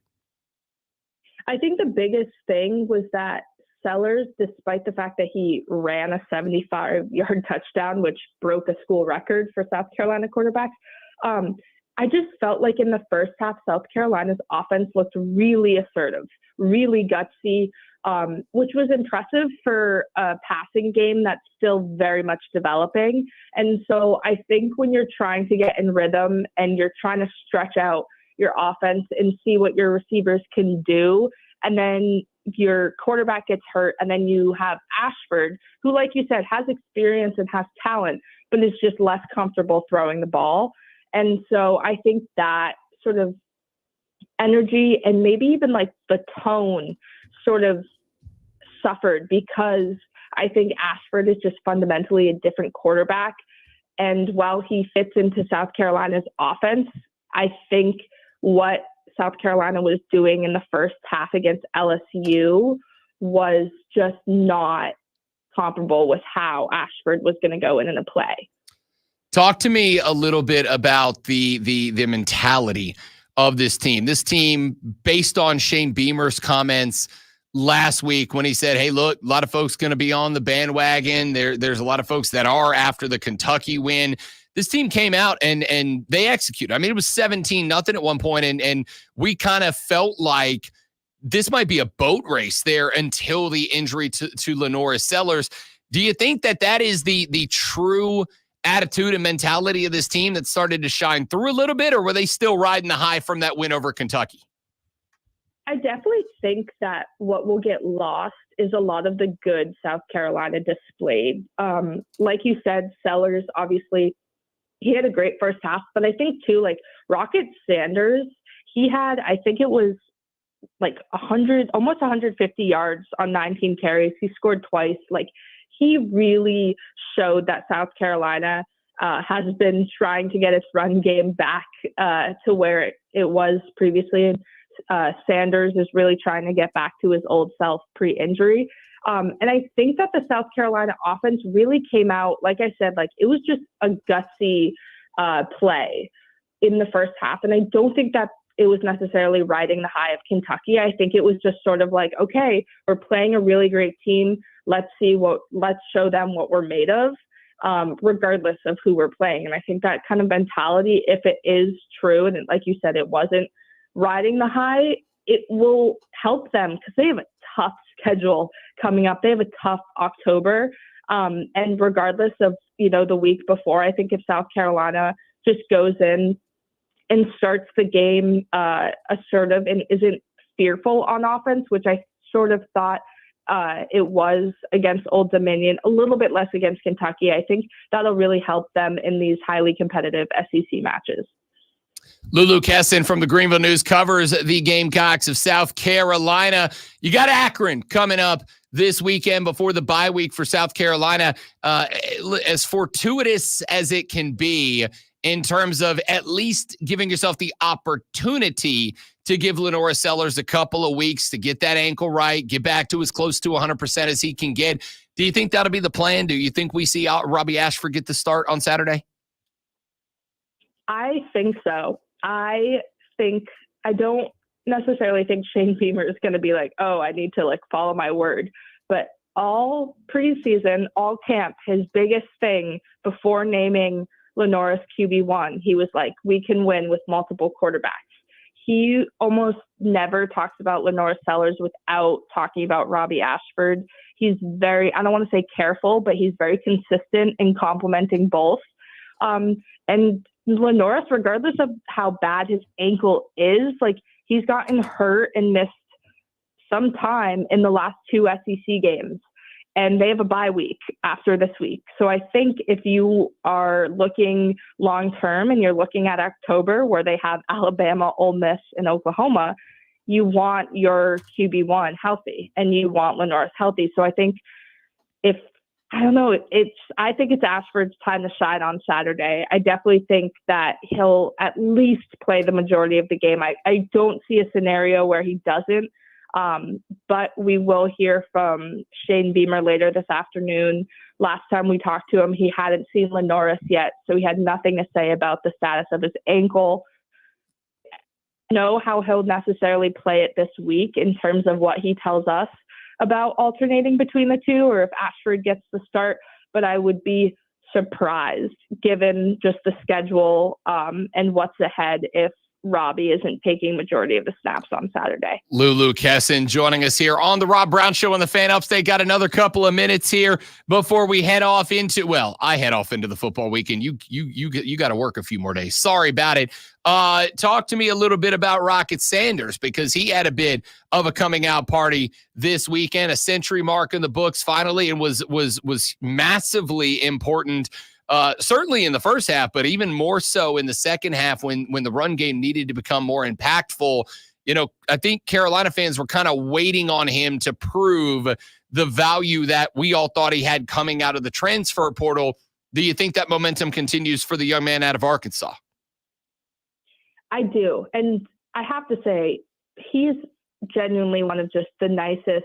When you're talking to him about his recovery and you're talking to him about these, what I'd argue are pretty personal moments from when he's going through his shoulder surgery and recovering and transferring, he really wants to give you insight as to what he was feeling and how he was dealing with everything. And I think that he is just the same as fans in the sense he's been waiting for this. He wants to be back to his old self.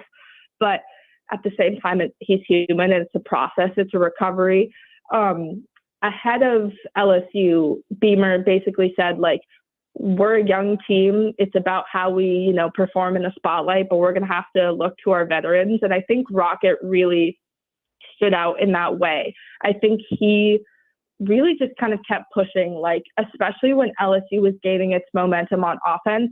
You could tell that Rocket, despite running a lot in the first half and probably being exhausted, he was like, we have more to do, more to go. That 66-yard touchdown was absolutely massive for South Carolina. And I think you could just kind of tell that he had a leadership energy about him. Obviously, the game didn't end up going in South Carolina's favor, but I felt like he sort of connected the offense in the second half when Lenoris wasn't out there, and he was sort of trying to bring the energy that was there in the first half into the second. And sort of, I think you could tell Ashford was leaning on that a little bit. And, he said post game, like, yeah, I kind of had a career day at South Carolina, but we didn't get the win. Like, yes, his focus is on getting, his own numbers back to where they can be. But I think at the end of the day, he just wants to help South Carolina win. And he was disappointed that they ultimately didn't do that. But I definitely think it was sort of a coming out party for what he's going to start to do at South Carolina and hopefully continue to do for the offense. All right, Lulu, last one, and we'll let you go. Ordinarily in this spot, I would say South Carolina beats Akron if blank. But I think we can all kind of rest comfortably. This is a game that South Carolina should be able to come out and use it to sharpen things up. So instead, I will ask you, since I won't be here next week, South Carolina, in your mind, coming off the bye week, should look to accomplish what?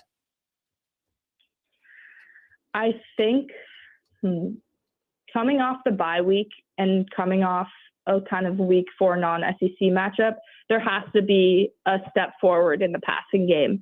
I think all along Beamer has talked about the only way the offense and the wide receivers and Lenoris are going to get better if they have time to gel. And that's some time to gel early on. That's a helpful bye week right before a lot of really talented defenses.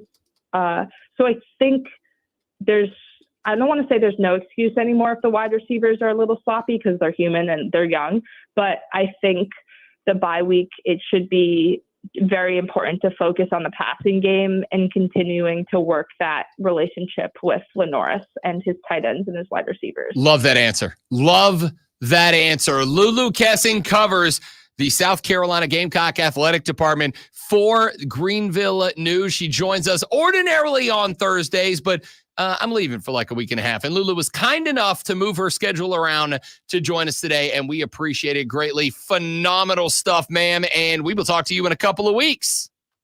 Of course, have a great wedding. Congrats again. Thank you very much. You are the best. You are too kind. Lulu Kessin from the Greenville News. You can follow her on X at Lulu Kessin, LULUKESIN. When we come back here in just a moment from right now from the BetQL Network, Hayden Ass Mario joins us, talks a little NFL football that's coming up on the Rob Brown Show in the Fan Upstate. My world. All right, guys, quick read, and we're back. Stay right there, please, and thank you.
Mario. Hey. What's up, brother? Nothing much. Nothing much. By the way, it smells like fried bologna in the hallway. And I'm guessing. Better than popcorn. I'm guessing, as you know, discussions we've had before on and off the air, that you probably never had fried bologna before. Wow. Okay. Has Mario ever had? Is it pretty good? Oh, it's the best. Fried bologna, a little Duke's mayonnaise on a toasted bun. It's poor people food. It is absolutely poor people food. It's like a cheeseburger, or the closest you can get to it when you're really poor. Fried bologna is when you can't afford McDonald's. I was in college once. Fried bologna and eggs is really, I do really like good. fried bologna. Yes. And I don't think it's a north-south thing because I'm from Ohio. You know I'm the just secret pointing is that when you out. fry the bologna? The secret is you got to cut little notches on the Oh, outside I of the knew rim you of would. the bologna. No, That no, doesn't you curl want up. the thing to curl up. No, because then you don't get an even cook around the rim. Yeah, you get crisp edges. No. Yeah, but then the middle's not all the way cooked through. Sure You it cut is. little The notches heat in, you're still going comes to up. get crisp edges. They're cooking just as long. Mario, here's what I want you to do after the show. Whenever you get your lunch break, I want you to go to the store. I want you to buy bologna. I want you to put a little oil in a frying pan. I want you to fry that bologna just until it starts to show little brown spots on it. Pull it out, put it on a piece of toast, put some mayo on it. Call me tomorrow. I don't think he's going to do that. He's not going to do it. I got a strict diet right now. We're trying to drop some pounds. Bologna, I don't believe is high in calories. It just depends on what kind of diet you're doing. I Calories suppose. in a slice. I'm gonna go with like maybe 60. And that's a lot Bologna. for Bologna. 69 calories. And what nice. Look in how one slice. Look how close I was to guessing the calorie content of bologna. And then let's see. You do that with some low calorie Duke's mayo. You don't and an need to have a specific brand of mayonnaise. Yeah, you do. You but- ever come at me with Miracle Whip? Our friendship's over. Okay. Well, Really? Miracle Whip's. Yeah. butt. Listen, he moved Booty. here and he became a part No, of no, the no, no. cult. I've been There's a anti-Miracle cult Whip for here. years. If you don't like Dukes, they consider you an outsider and they want to lynch you. That is true. Dukes is the superior mayo. Or mutilate you or do whatever cults do. So I refuse to conform and I am looked down upon because of it. Yes, you are. But that's fine. It's all right. Dukes is the superior mayo. But even if you're not going I to will rebel against your evil mayonnaise. because I'm fine with some Hellman's, whatever. If you eat Miracle Whip, you're a psychopath. I'll stand on that. Miracle Whip's my favorite mayonnaise. If No, it's I not. had to have No, a it's not. favorite mayonnaise, No, it's of not. course it is. No, it's not because it's not mayonnaise. I think they're all It's your the favorite same. mayo substitute.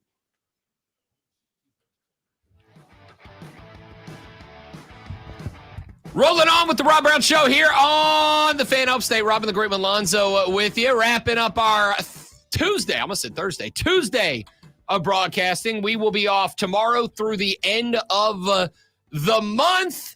So we're getting all our guests in over these 2 days. And last, but certainly not least, he is the former executive producer of Bet for the Cycle, which airs every Saturday from noon to 4 on the BetQL network. He is the executive producer of BetMGM Tonight, which you can hear right here on this fine radio station every weekday from 7 until 11 p.m. And on Tuesdays at 8 o'clock, they have a very sexy guest that joins them, and he will again tonight. He is Mario Heron, a.k.a. Hating Ass Mario, joining us here on the show. What's up, big fella? What is going on, Rob Brown? It is the last time, second to last time we'll ever speak before you're a married man. On the air. That is absolutely correct. It is, it's weird, Mario, because I took until 40. I don't know if you saw it. We talked about this earlier. Okay. Did you see Jesse Palmer straight up murder a man on TV the other day? Because I got big getting bullied in high school vibes. I'll play the audio for you. This was during a Florida Gator game. Okay. And I thought about you. There were 6 or 7. There were 6 or 7, we'll say, attractive female co-eds. Okay. And dressed for outdoor Florida summertime football. Do with that information what you will, okay? And there was one guy that was there in blue and orange striped overalls with no shirt underneath and a mustache that says, "I'm not allowed within 500 yards of a school." And Jesse Palmer body slammed this cat. Listen to this. He's got a mustache. Can't see it now, but he's whipping his hand with his shirt. I'm going to make a bold prediction here. I'm going to say that guy's in the friend zone. Oh. Oh, it gets worse. Listen, you are a top analyst. I'm just going to say, you know how to give analysis. Years of relationship and dating. I see it up close and personal on my other job, and I think I'm going to say he's a good listener. Oh. We're in desperate need of this kind of analysis, Katie. Don't kick a man while he's down, Jesse. Leave him alone. No, I think he's a great guy. I didn't say he was a bad guy. I'm just saying I don't think he's dating anybody in the shot right now. I think he's... All right, hold on. That's homicide. I have a rebuttal, by the way. I have a rebuttal. No. You coming at Mario. Here's the thing. You're jealous of hair. A guy with hair like that talking about Mario, he's never been in the friend zone. So I don't know what you're doing. All right, go ahead, Mario. My rebuttal really quickly is Jesse Palmer obviously knows a lot about relationships apparently because he's on The Bachelor, which those relationships are always really successful after. Batting 100. Yeah. When you go to Southern schools and you see maybe a guy that's is not really attractive and maybe has a mustache that doesn't really look great or is wearing overalls and he has his shirt off and he really shouldn't be wearing his shirt off, I would say about 9 times out of 10 that guy still has a very attractive significant other to next to him. So I don't know if I agree with Jesse Palmer on this. That guy's probably dating one of those nice girls, and he's probably having a great relationship with them and having a great time. So that's where I'm going to push back. Is I visited those Southern schools in my college heyday, and I was pretty confused. I was like, why is this? How does this work here? Feel like I was entering a different universe.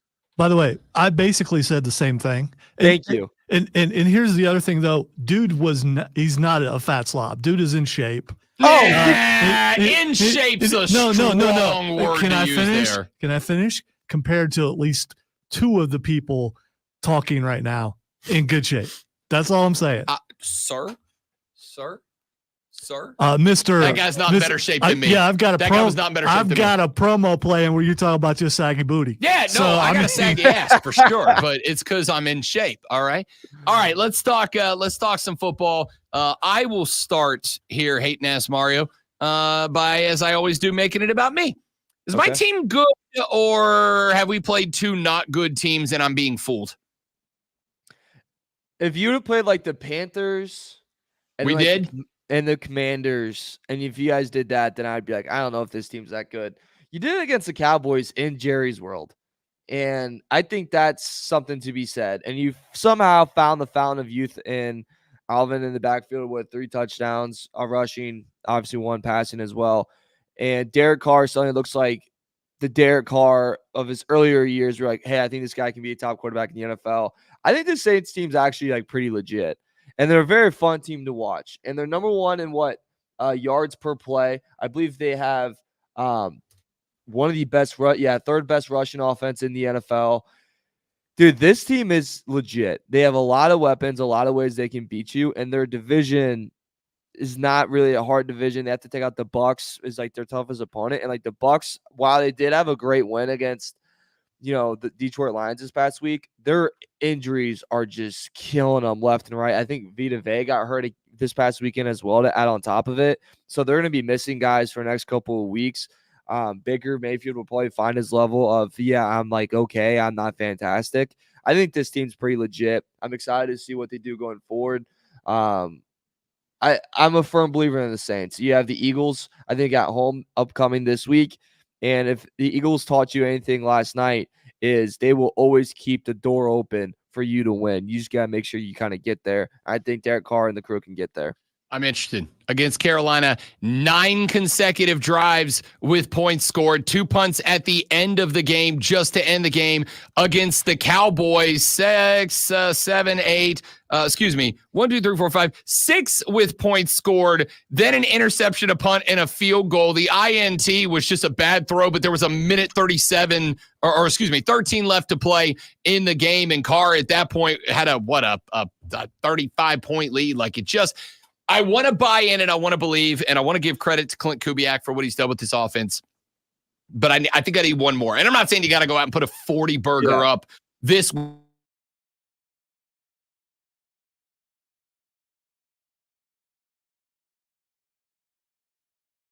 Are they any good? You cut out for me a little bit right there. Can you, Yeah, I saw that. Yeah. Flip that conversation on its head. Talk to me about Dallas. Did we get tricked by Cleveland, or was this just a mid-team playing a good team? I don't know what happened. We got tricked by Cleveland. I think the Cowboys are similar in the Bears, where they have a lot of pieces around them that make sense, and this team should be pretty decent. This team should be pretty good. But there's one mistake that both teams made in this offseason that they just decided not to fix, and that is the head freaking coach. Mike McCarthy, there's a reason why Aaron Rodgers only has one Super Bowl, and it's because of Mike McCarthy. There is a reason why the Chicago Bears have not been relevant the past 3 years. It's also because of Matt Eberflus. He only knows one side of the football. He has no idea what to do on the other side of the football. It's a clear issue, and it's a classic Bears way. Anyways, not to make this a Bears conversation. The Dallas Cowboys, they're always a step behind, and they seem like in every game they play, when it comes down to the last second, they're just always not prepared under Mike McCarthy. Now, did that game go to the last second against the Saints? No, but they got popped in the mouth, and when this team gets popped in the mouth, they tend to stay down. They don't pop back up. They go down. And I think I know Jerry loves the offseason drama of the contracts and loves the attention it brings. It's not good attention, though. Like, that's not good for your team to have. And by the way, Parsons is still wanting a contract. And I'd argue that the players that you extended, like, he might be almost your most important guy, especially if you're looking at that defense. You saw how they looked this past week. I'm not a firm believer in the Cowboys. I never have been and never will be, not until there's a new head coach there. Mike McCarthy is going to keep them behind in every game they play. That he's going to keep them behind in the playoffs. They will never be a legit team under him. It's just the world we live in. Will he get fired after this year? I don't know. Jerry Jones also kept Jason Garrett there for a weirdly long period of time, and no one really understood that either. Talk to me about Carolina. They make the decision to bench Bryce Young, even as maybe the last of the Bryce Heekins over here, still saying, I blame the team. And I blame the team because Baker went down to Tampa. He's playing well this year. He's earned a $100 million contract. Sam Darnold just beat San Francisco for the Minnesota Vikings. He's having a great time. You know, it's kind of like Taylor Swift with breakup songs. At some point, the album should be called Maybe It's Me. I'm trying to defend the guy. They're going to go with Andy Dalton this week. Is Bryce Young cooked, and is there any hope at all for Panthers fans? I've never seen a team, when I was watching this Chargers game, and I was rewatching some of it yesterday, I've never seen a team, as soon as they hit adversity, put their head down quicker. Like, I was king body language yesterday, which maybe that's just because of my high school football coach and my college lacrosse coach screaming in my ear how much body language matters. And I was just looking at it, and after every bad play, everything that just slightly went wrong, only Hubbard, I would see that, like, had energy still. Everyone else just, like, really slugged their shoulders. And I was like, dude, what is going on over here? Bryce Young, I was a believer in. He had a very tough game, obviously, last weekend and the week before that. But the things that just seemed concerning to me was, one, that screen pass to Adam Thielen, which was just way far ahead of him, where he almost had to dive for it. I was like, what is going on there? The interception that he threw also, where there was just no window in which that was open. I mean, there's blue all over that, and he's still trying to thread the needle in there. Maybe that works in college, maybe with the receivers you have at Bama, but that's sure as hell not going to work here in the NFL, especially when we're on the Carolina Panthers. This team is not good. I do agree with you on that. Do I think he should have been benched? No. I wouldn't have benched him. I think putting Andy Dalton in right now makes what sense? You want to be better? What was this team going to, like, through 2 games, we know you're not a good football team. You're not going to make a playoff run. You're not going to do anything. Like, you might as well let the young guy get his licks in and learn how to overcome this stuff and just let him improve throughout the year. Like, I truly don't get it, Rob. Like, I don't get why starting Andy Dalton's like this better move. I don't know what it brings to the table. I'll tell you what I said yesterday, said it again last night, said it again today on the show. I'm glad this is happening. Not for Bryce Young, because again, I think Bryce has been broken by this team, and I think the only way to fix him is to let him go out there and struggle and fight and figure it out. Sometimes you just got to throw him into the fire. I'll tell you why I'm glad about this. I'm glad about this because I think they're going to send out there Andy Dalton. I think the Panther fans are going, oh, we're going to be competitive. I think they're going to get blown out by the Raiders this weekend, and I think I'm going to get to come back in here after, well, probably 2 weeks of that happening on the 30th of September and go, hey, maybe it's the franchise. Maybe it's the team. Maybe it's the coaching staff. Like, and I want to have faith and I want to have a belief in Dave Canales, and I do. But Canales was a guy that all off season was like, oh, we're going to do this, and we're learning this, and we're working on this. And then yesterday he benched Dalton, and they're like, hey, what made you make the decision? It's private. I don't want to talk about it. It's a personal comment. Like, dude, you just changed everything. Which, and again, conspiracy theory. I'm putting the aluminum foil cap on. That makes me think it's a Tepper thing again, which we can't do anymore. That's a whole different discussion. The point here is I'm glad it's happening, and I like Andy Dalton, but he's going to be my sacrificial lamb here. If Dalton comes out and the Raiders beat the hell out of the Panthers, all the, oh, Bryce sucks stuff has got to stop, and I'm tired of hearing it. Yeah, and then what are you going to do after put the kid back in? Like, yeah, that's the only thing I don't understand. Like, if the team continues to struggle, are you going to go, all right, now it's time to put Bryce Young back in, and then you're going to do like this every 2 games, you change the QB again, think it's just always a QB that's a problem? No, like the team's just not very good. Like that's the problem. And with Dave Canales, I really hope he doesn't get, like if they have the, first overall pick and they, go on to be terrible this year, I really hope he doesn't get canned. Like I think maybe he deserves one more shot. Like, get one more pick. This thing, people fall in love with that teams can change overnight and not that it takes a couple years. And that's, I think, the other like sickening factor is everyone wants their QB to be CJ Stroud. Everyone does. But no one wants to wait the process out to get the Josh Allen, to get the Peyton Manning, to get the Patrick Mahomes. Everyone wants the stuff overnight, which is fantastic. I would love stuff overnight. If I could take a pill right now and wake up in the morning with a 6-pack, you better believe I would do it. If I could get a pill and I turn 6'5", I would do that in a second. And then you told me I got to go slap my nephew to do it. Nephew, come here. You're catching 5. That's just, it's what it is. Everyone wants everything quick and fast, but sometimes stuff takes long and stuff's a process. See, people, that's why we worry about Mario. I would say Oprah could help you with that weight loss, but anyway. Hating as Mario Herron from the BetQL Network, former producer of Bet for the Cycle noon to 4 on the BetQL Network, current executive producer of BetMGM Tonight, which you can hear on this station from 7 till 11 p.m. every single weeknight. I will be there this evening at 8 o'clock to talk about I don't really know what. We'll figure it out when we get there. Who the hell cares? Mario Herron for the BetQL Network. Appreciate you, big dog. Thanks for changing your schedule up for us, pal. Of course. Quick. Can I ask a wedding question? Do we have time for a wedding question? Yeah, you got like 12 seconds. Do I have to RSVP since I was like a late ad, or do I not? Oh, you didn't RSVP yet? No, you're out. Sorry, bud. That's how adults work. You have to No, you're good. Oh, you're good. I had a panic attack last night when I was going. What if I legit was like, oh no, we filled up all the spaces. You can't come.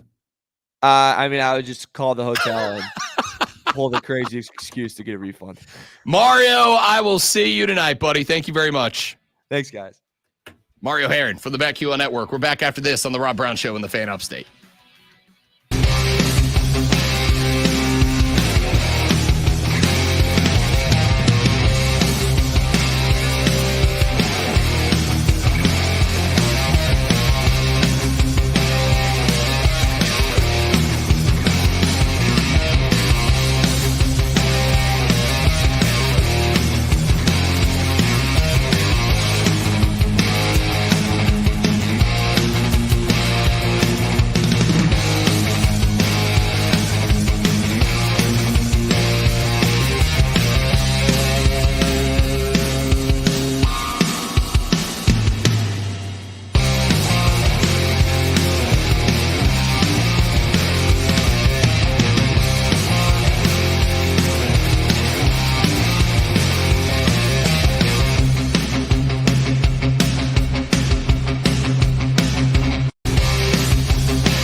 Learn about Navi's high-efficiency tankless water heaters, endless hot water, all while helping you save on your energy costs. Hey, look at this. Our utility bill is lower since we got the Navien tankless water heater. Who's in hot water now? We are all the time. Learn more at tanklessmadesimple.com. This is the story of the one. As a warehouse manager, her job is to transform chaos into clarity and to see patterns where others see problems. Luckily, she's got a partner who shares her perspective. Grainger offers over 1 million industrial-grade products, backed by real-person support and in-depth online resources, so she can tackle every task with precision and turn potential setbacks into streamlined success. Call clickgrainger.com or just stop by. Grainger, for the ones who get it done. From the Ingles Market Studio.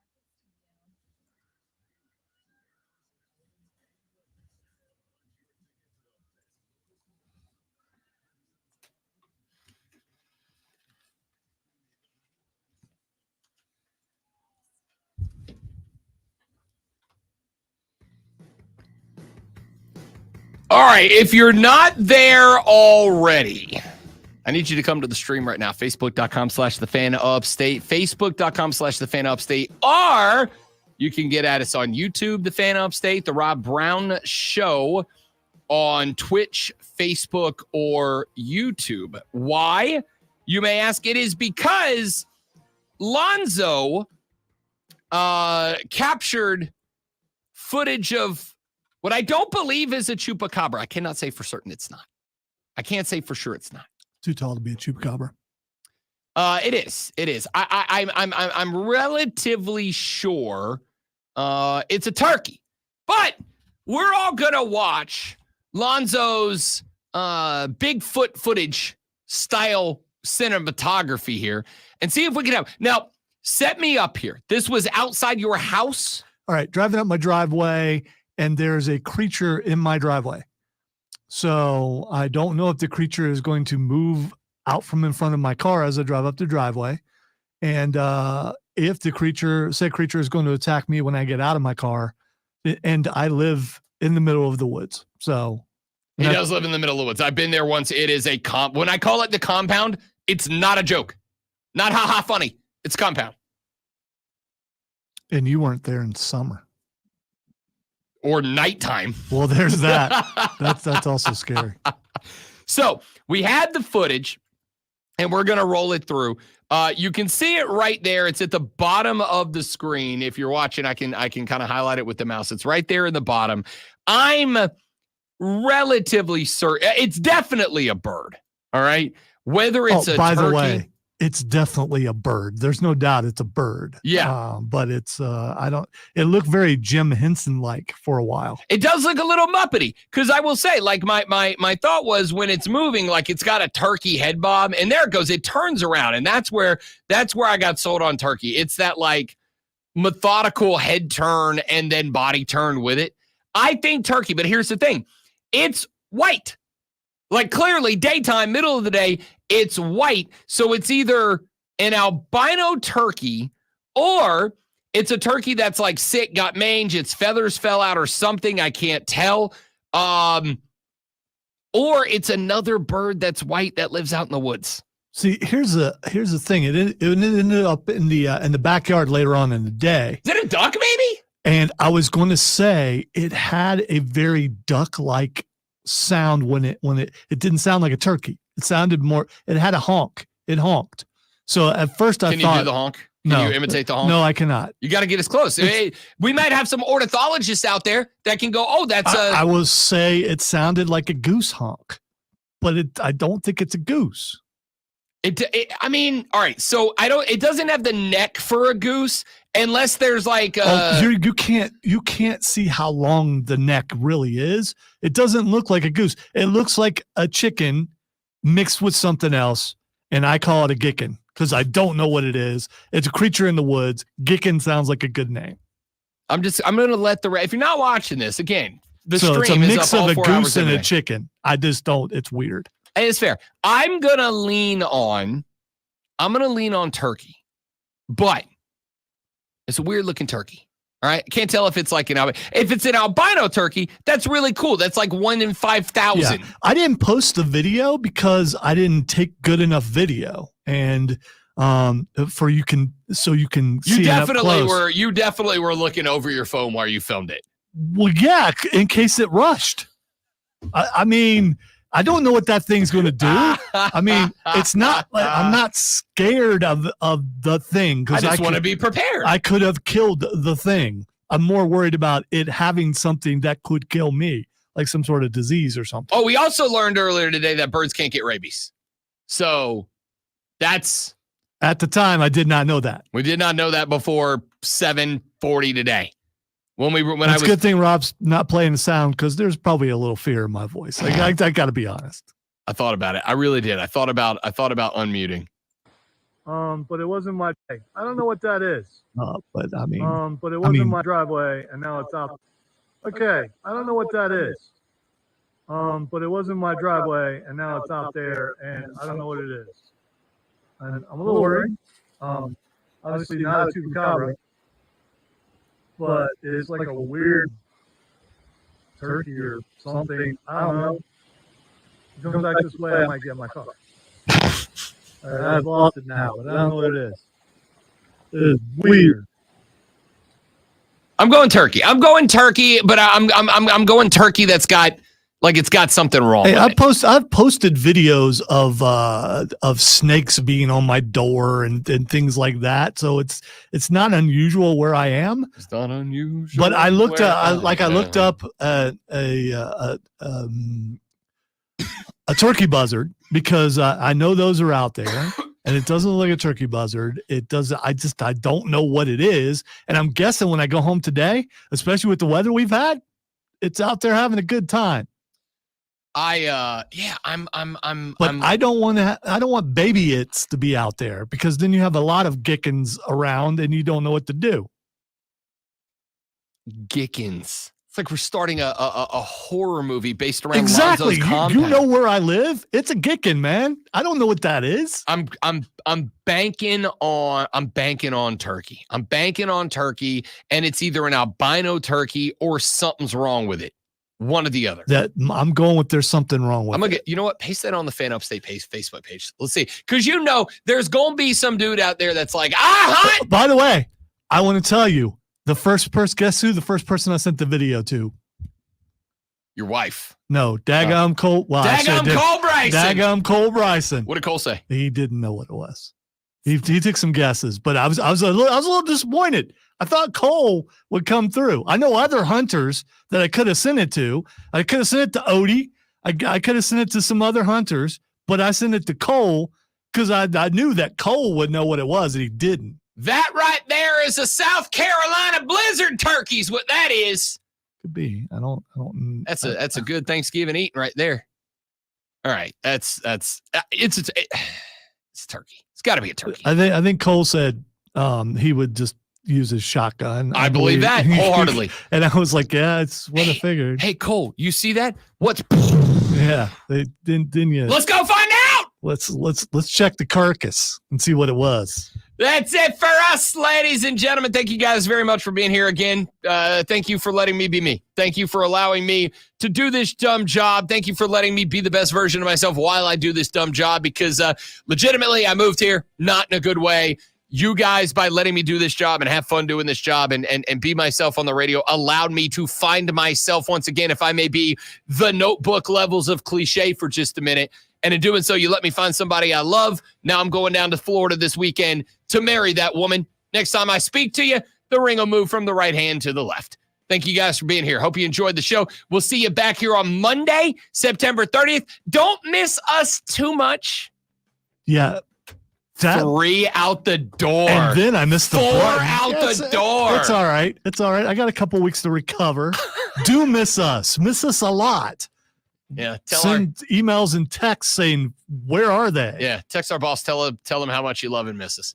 Y'all have a spectacular week and a half. We'll see you back here on September 30th. Sincerely, again, I love you all. Thank you very much. For Lonzo, I'm Rob Brown. It's the Rob Brown Show on the Fan Upstate. Later.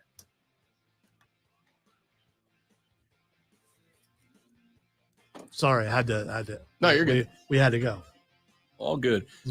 Chance I counted wrong, but if I didn't, it's real tight. Kyle, I actually have reservations at the Columbia restaurant on Thursday night. The last 3 times I've gone down there, I have tried to eat at the Columbia. The last 3 times I've gone down there, we have not been able to get a reservation. So we set last time we were down there, we set a reservation for this Thursday at the Columbia. And I'm really, really excited about it. I've heard nothing but great things about it. So I will have a full report when we get back. But yes, I am really excited about it. When I did.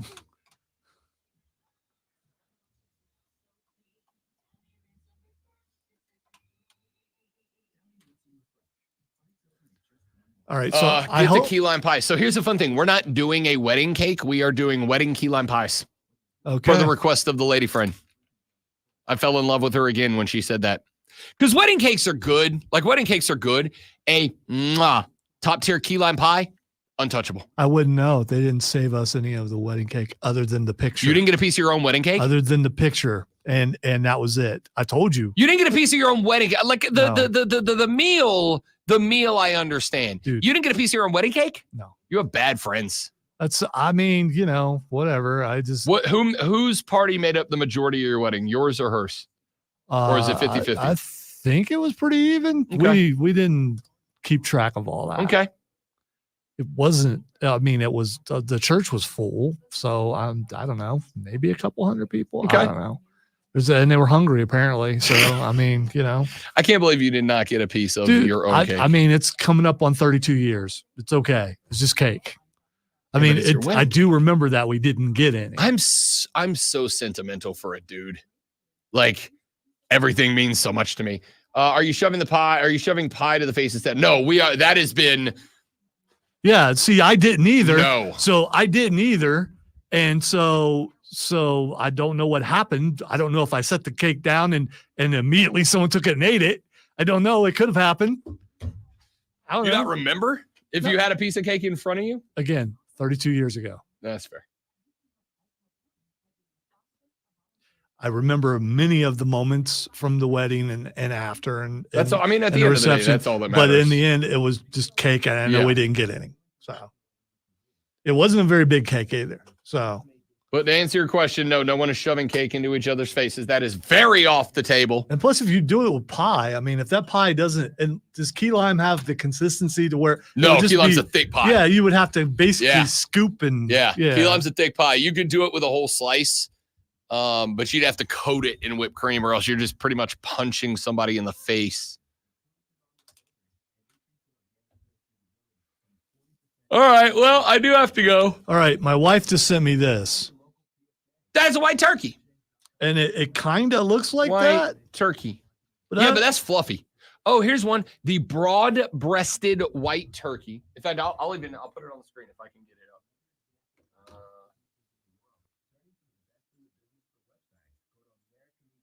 There it is. It's the most detective work I've done in a hot minute. Wow. All right. Not a great zoom in. There it is. The broad-breasted white turkey. That looks like it, right? I gotta say that's it. The thing is, that looks pristine compared to whatever the thing I was agree, in but my yours yard. lives in the woods. This is on a turkey farm. Well, see, that's the problem. I That's think it as a chick. That's that. That's that's the see, dude. See what she sent me, and that the neck's not long enough. I'm telling you. And I think this one no, is. No. From neck to back to top of head is like this, and it's a straight neck, like a goose neck. It's not a turkey neck. Turkey necks are kind of, Tim McGraw. These are not Tim McGraw. These are. Looking for more images of white turkeys. That's white turley. That's a very different thing. Turley looked white. He did. He was definitely Caucasian. What about that? Like this dude's got and I think maybe he was like standing up looking a little bit. That's it right there on the right. That's your bird. See, that's your bird. That's a ragged ass looking bird. That could be it, but That's I your still bird. think the neck's longer. I hope the thing's still all right. I hope you see it again. I hope I see it out the back There you window. go. There it is. That's it with it standing up. I think that's what yours was doing. Could be. That's it. Here's an even better one. That's definitely your bird. That bird looks like a monster. That bird looks like a Dude, dinosaur. I'm telling you, this thing's like it's like 2.5 to 3 feet tall. It's not like it's a big bird. Not big bird, but it's a big bird. Yeah, this is definitely your bird. I want my bird. This I is want not my bird. This is not my bird. This is not my bird. There's some ragged ass. Dude, dinosaurs totally turned into birds. Look at this little weird. Yeah, I'd rather not have to deal with a dinosaur in It's a my dinosaur. yard. It's 100% a dinosaur. Oh man. Worst case scenario, I go home and there's 2 of them, which will turn into a lot more than No, 2. that 2 would be good because if there's a second one, it's probably a male, and you're gonna be able to definitely tell he a turkey. You're gonna be a big old turkey. I just hope that it was on its way somewhere and it visited for a while and now it went on. Oh man. But I probably will go back and find it nesting in my shed. Because, All right, that's it for me and Lonzo. I mean, you can hang out if you want to, but I got stuff to do. well, yeah, I always have stuff to do. Thank you guys for being here. I appreciate it. And especially those of you P1s on the stream that are here every day. You guys are the best of the worst of the Rob Brown Show Ooh, listeners. speaking of the best, Eric Roberts is coming to Comic-Con Junior. Oh, really? I don't know if you probably never saw Best of the Best. I did not. It was I've heard the name, but I don't know. Eric Roberts was also in Batman. He's Julia Roberts' brother. He's been in a ton of stuff. He was in Falcone or one of those in the one trilogy that had Joker in it and had all, I forget the director's name. Not the most recent Batman, but the one before that. Yeah. He was in that. Best of the Best was kind of an Olympic movie for Olympic. Was it jujitsu? I think it might have been jujitsu. Best of the Best. It also had is an American martial arts film from Sean Penn's 1989. brother in it. There were several of them. I just really liked it. Starring James Earl Jones. I forgot he was a coach. Forgot all about that. I've seen that clip before. When he Yeah. died the other day, that clip started going Yeah. around, and I was like, what is this from? And now I know. Okay. Now I'm definitely going to watch it. I like 2 better, but 1 was definitely good. Okay. Now I have to go watch it. Now I have to go watch it. It's 80s background music, all that. Yeah, that's the best. The guy who sang stuff for Sylvester Stallone's movies. It's that guy. Do the best. Whoa! That was actually from Karate Kid. Although that so was dumb. made for Rocky 3, but they turned it down and went with Eye of the Tiger. Good. So much better. No, it was a good movie. Worked out better for both. Yeah, it did. All right, goodbye, everybody. Thanks for being here. See you September 30th. I love you guys. You are spectacular. Thank you. You're awesome. See ya.